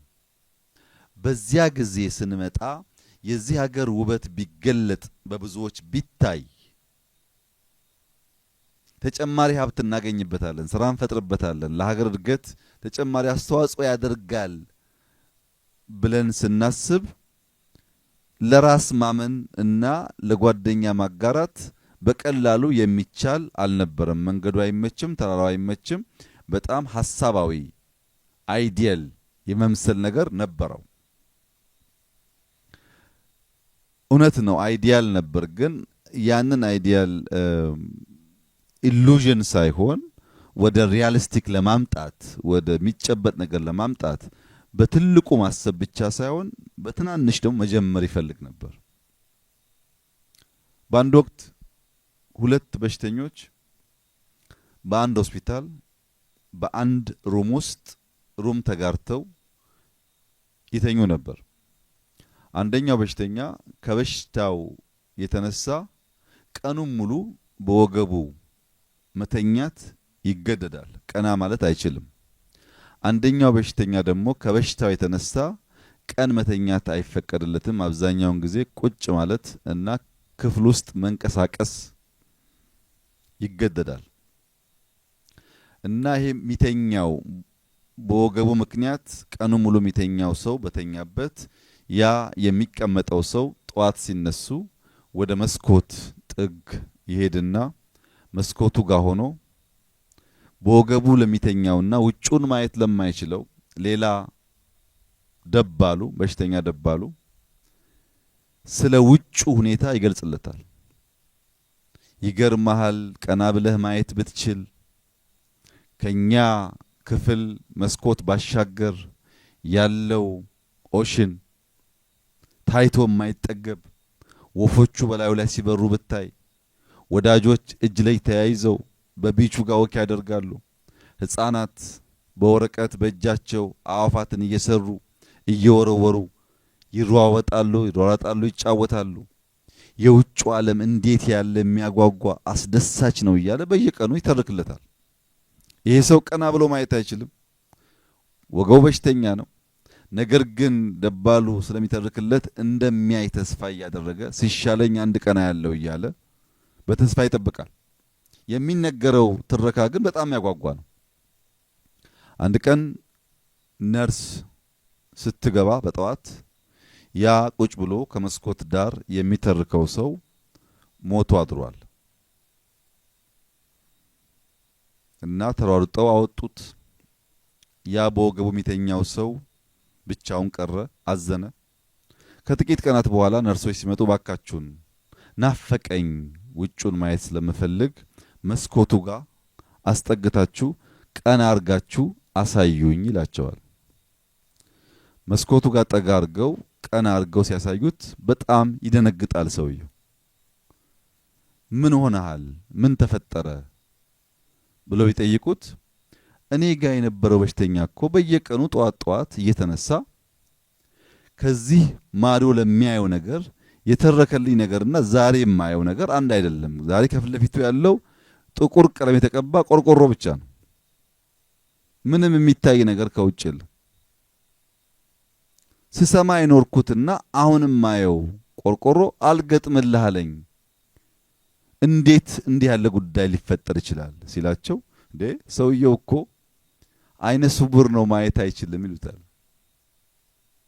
ያ አይነ ስውር ሰው በወገቡ ተኝቶ ያለው ሰው አንድ ቀን ቀና ብሎ ከውጭ ያለውን ነገር ለማየት እንዲመኝ እንዲጓጓ በእዝነ ህሊናው በአይነ ህሊናው እየቀረጸ ሲተርክለት የነበረው ቪዥን የነበረው ምልከታ በነባራዊ ዓለም ያለ አልነበረም።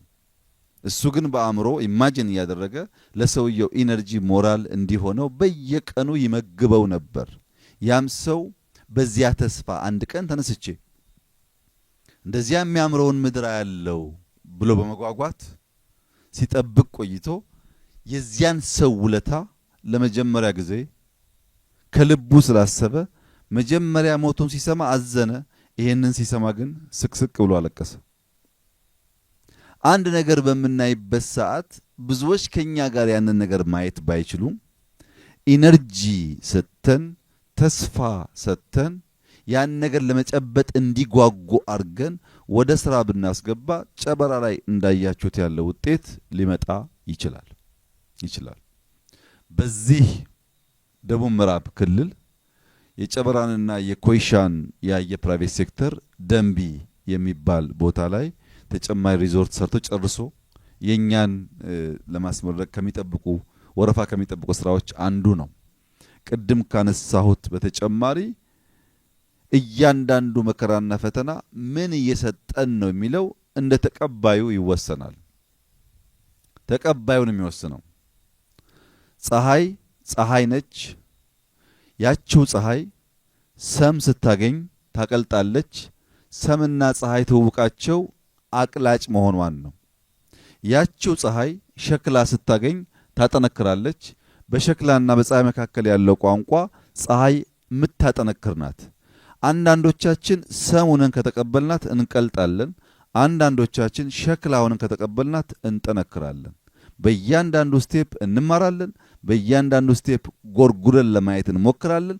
ያየነውን ለብዙዎች ለማሳየት እንፍጨረጨራለን። በዛ ሂደት ውስጥ ኢትዮጵያ ትሰራለች። ባለፉት 6 ዓመታት በእነዚህ ጉዞዎች በእነዚህ እንቅስቃሴዎች ያየናቸው የተማርናቸው ነገሮች ቅድም በብዙዎቻችሁ እንደተነሳው መጀመሪያ ኢትዮጵያን ለማወቅ ነው። የብዙዎች ችግር ኢትዮጵያን በቅጡ አለማወቅ ነው። የኢትዮጵያን አቅም ብቃት በቅጡ ካለመገንዘብ የተነሳ በትንሽ ሳንቲም ለባዳ ሲገዙ ይታያል። ለባዳ አልገዛም፣ የትልቅ ሀገር ዜጋ ነኝ፣ ያንን ትልቅ ሀገር የመስራት እድል በእጅ ያለ ትውልድ ነኝ ስንል ክብር ሲሰማን ሀገር የሚያቅሰው ክብር የሚሰማው ሰው ተክቶ ለመስራት አንዷን ቀን እንደ ብዙ ቀን ለመጠቀም እድል አድርጎ ስለሚወስድ እንዳያችሁት ያለ ውጤት ይመጣል። እኔ ምንም ጥርጥር የለኝም ኢትዮጵያ ትበለጽጋለች፣ የሚገባትን ስፍራ ትይዛለች። ያ ስፍራዋን የመያዝ ጉጉትና ምኞት ግን ከኛ ጥረት ውጪ ድካም ውጪ የሚረጋገጥበት ምንም መንገድ አለ ብዬ አላምንም። ምንም መንገድ የለም። የካቢኔ አባላት መገንዘብ ያለባችሁ ነገር ብርሃን ሁሉ ሙቀት አይሰጥም። ብርሃን ሁሉ ሙቀት እንደማይሰጥ ሙቀት የሚሰጠውን ብርሃንና ሙቀት የማይሰጠውን ብርሃን፣ ጩኸት የሚያስከትለውን ጣጣና ጩኸት የማያስከትለውን ጣጣ፣ በግርግር የሚገኝ ውጤትና በመስከን የሚገኝ ውጤት መለየት ያስፈልጋል። ብርሃን ባየ ቁጥር ሙቀት ዲማንድ የምናደርግ ከሆነ የብርሃን ሁሉ ሶርስ አይደለም። ሙቀት ያላቸው አሉ፣ የሌላቸው አሉ። ያን አውቀን በጋራ በመትጋት ከሰራን ምንም ጥርጥር የለኝም ውጤታማ እንሆናለን። የኢትዮጵያን ብልጽግና እናረጋግጣለን። እኔ በእጅጉ በተስፋ የተሞላሁበት ዘመን ነው። የጀመርናቸው ስራዎች ሁሉ ፍጻሜ እያገኙ ውጤት እያየን ስለሆነ ለእናንተ ያለኝ የመጨረሻው ምክር እጅግ መሪዎቹን የሚወድ የሚያከብር፣ የሚያደምጥ፣ የሚደግፍ፣ የሚከተል ህዝብ ነው ያለን። ተክተን ብንሰራ ህዝባችን ከጎናችን ቆሞ የኢትዮጵያን መለወጥ ለማየት ከፍተኛ ጉጉት አለው። ከኛ የሚጠበቀው በታማኝነት ቀንከሌት መትጋት ነው። ያን ማድረግ ከቻል ፍሬውን በልጆቻችን ለማየት ጊዜው ሩቅ አይደለም የሚል የጸና እምነት አለኝ። በዚሁ መንፈስ የዚህ 3 ወር የተገኘው ውጤት በሁሉም ኢንዲኬተርስ በማክሮም በሴክተርም እጅግ አስደማሚ ነው። እውነት ለመናገር አንዳንድ ውጤት ከጠበቅነው በላይ ነው። ይህንን ውጤት በሚቀጥለው ኳርተር ከዚያም በሚቀጥለው ኳርተር ከዛም በሚቀጥለው ኳርተር በአመቱ ሙሉ ከደመር የኢትዮጵያን የኃይል ሽግሽግ የሚቀይሩ መሰረታዊ ጉዳዮች የሚከናወኑበት አመት እንደሚሆን ተስፋ አለኝ። ጉዟችን እጅግ ሩቅ ነው። ህልማችን እጅግ ሩቅ ነው። ብዙ ጥረትና ልፋት ይጠበቅብናል። በጋራ ቀልባችንን ሰብሰብ አድርገን በመትጋት ውጤት ለማምጣት እንድንቆም አደራ ልላችሁ ፈልጋለሁ። ለተገኘው ውጤት ሁሉ ለመላው የኢትዮጵያ ህዝብ እንኳን ደስ ያላችሁ። በሌላ መንገድ ደግሞ እጅግ አድርጌ ላመሰግናችሁ ወዳለሁ ማለት ወዳለሁ። ህዝቡ ባያግዘን ባይረዳን ኖሮ ይሄ ሁሉ ነገር ሊሆን አይችልም። ፈጣሪያችንን መመስገን አለበት። መከናወን ከሱ ድጋፍና እርዳታ ውጭ አይሆንም። ሰዎች ስላሰቡ አይከናወኑም። ስለጀመሩ አይጨርሱም። ስለጨርሱ ከፍሬው አይቋደሱም። ይሄም የሆነው ፈጣሪ ሲያግዝ ብቻ ነውና ፈጣሪያችን የተመሰገነ ይሁን። እንበርታ፣ እንስራ። ከፊታችን ያለው ዘመን እጅግ ብሩህ ነው ብዬ ነው የማስበው። መልካም ጊዜ ይሁንላችሁ። አመሰግናለሁ።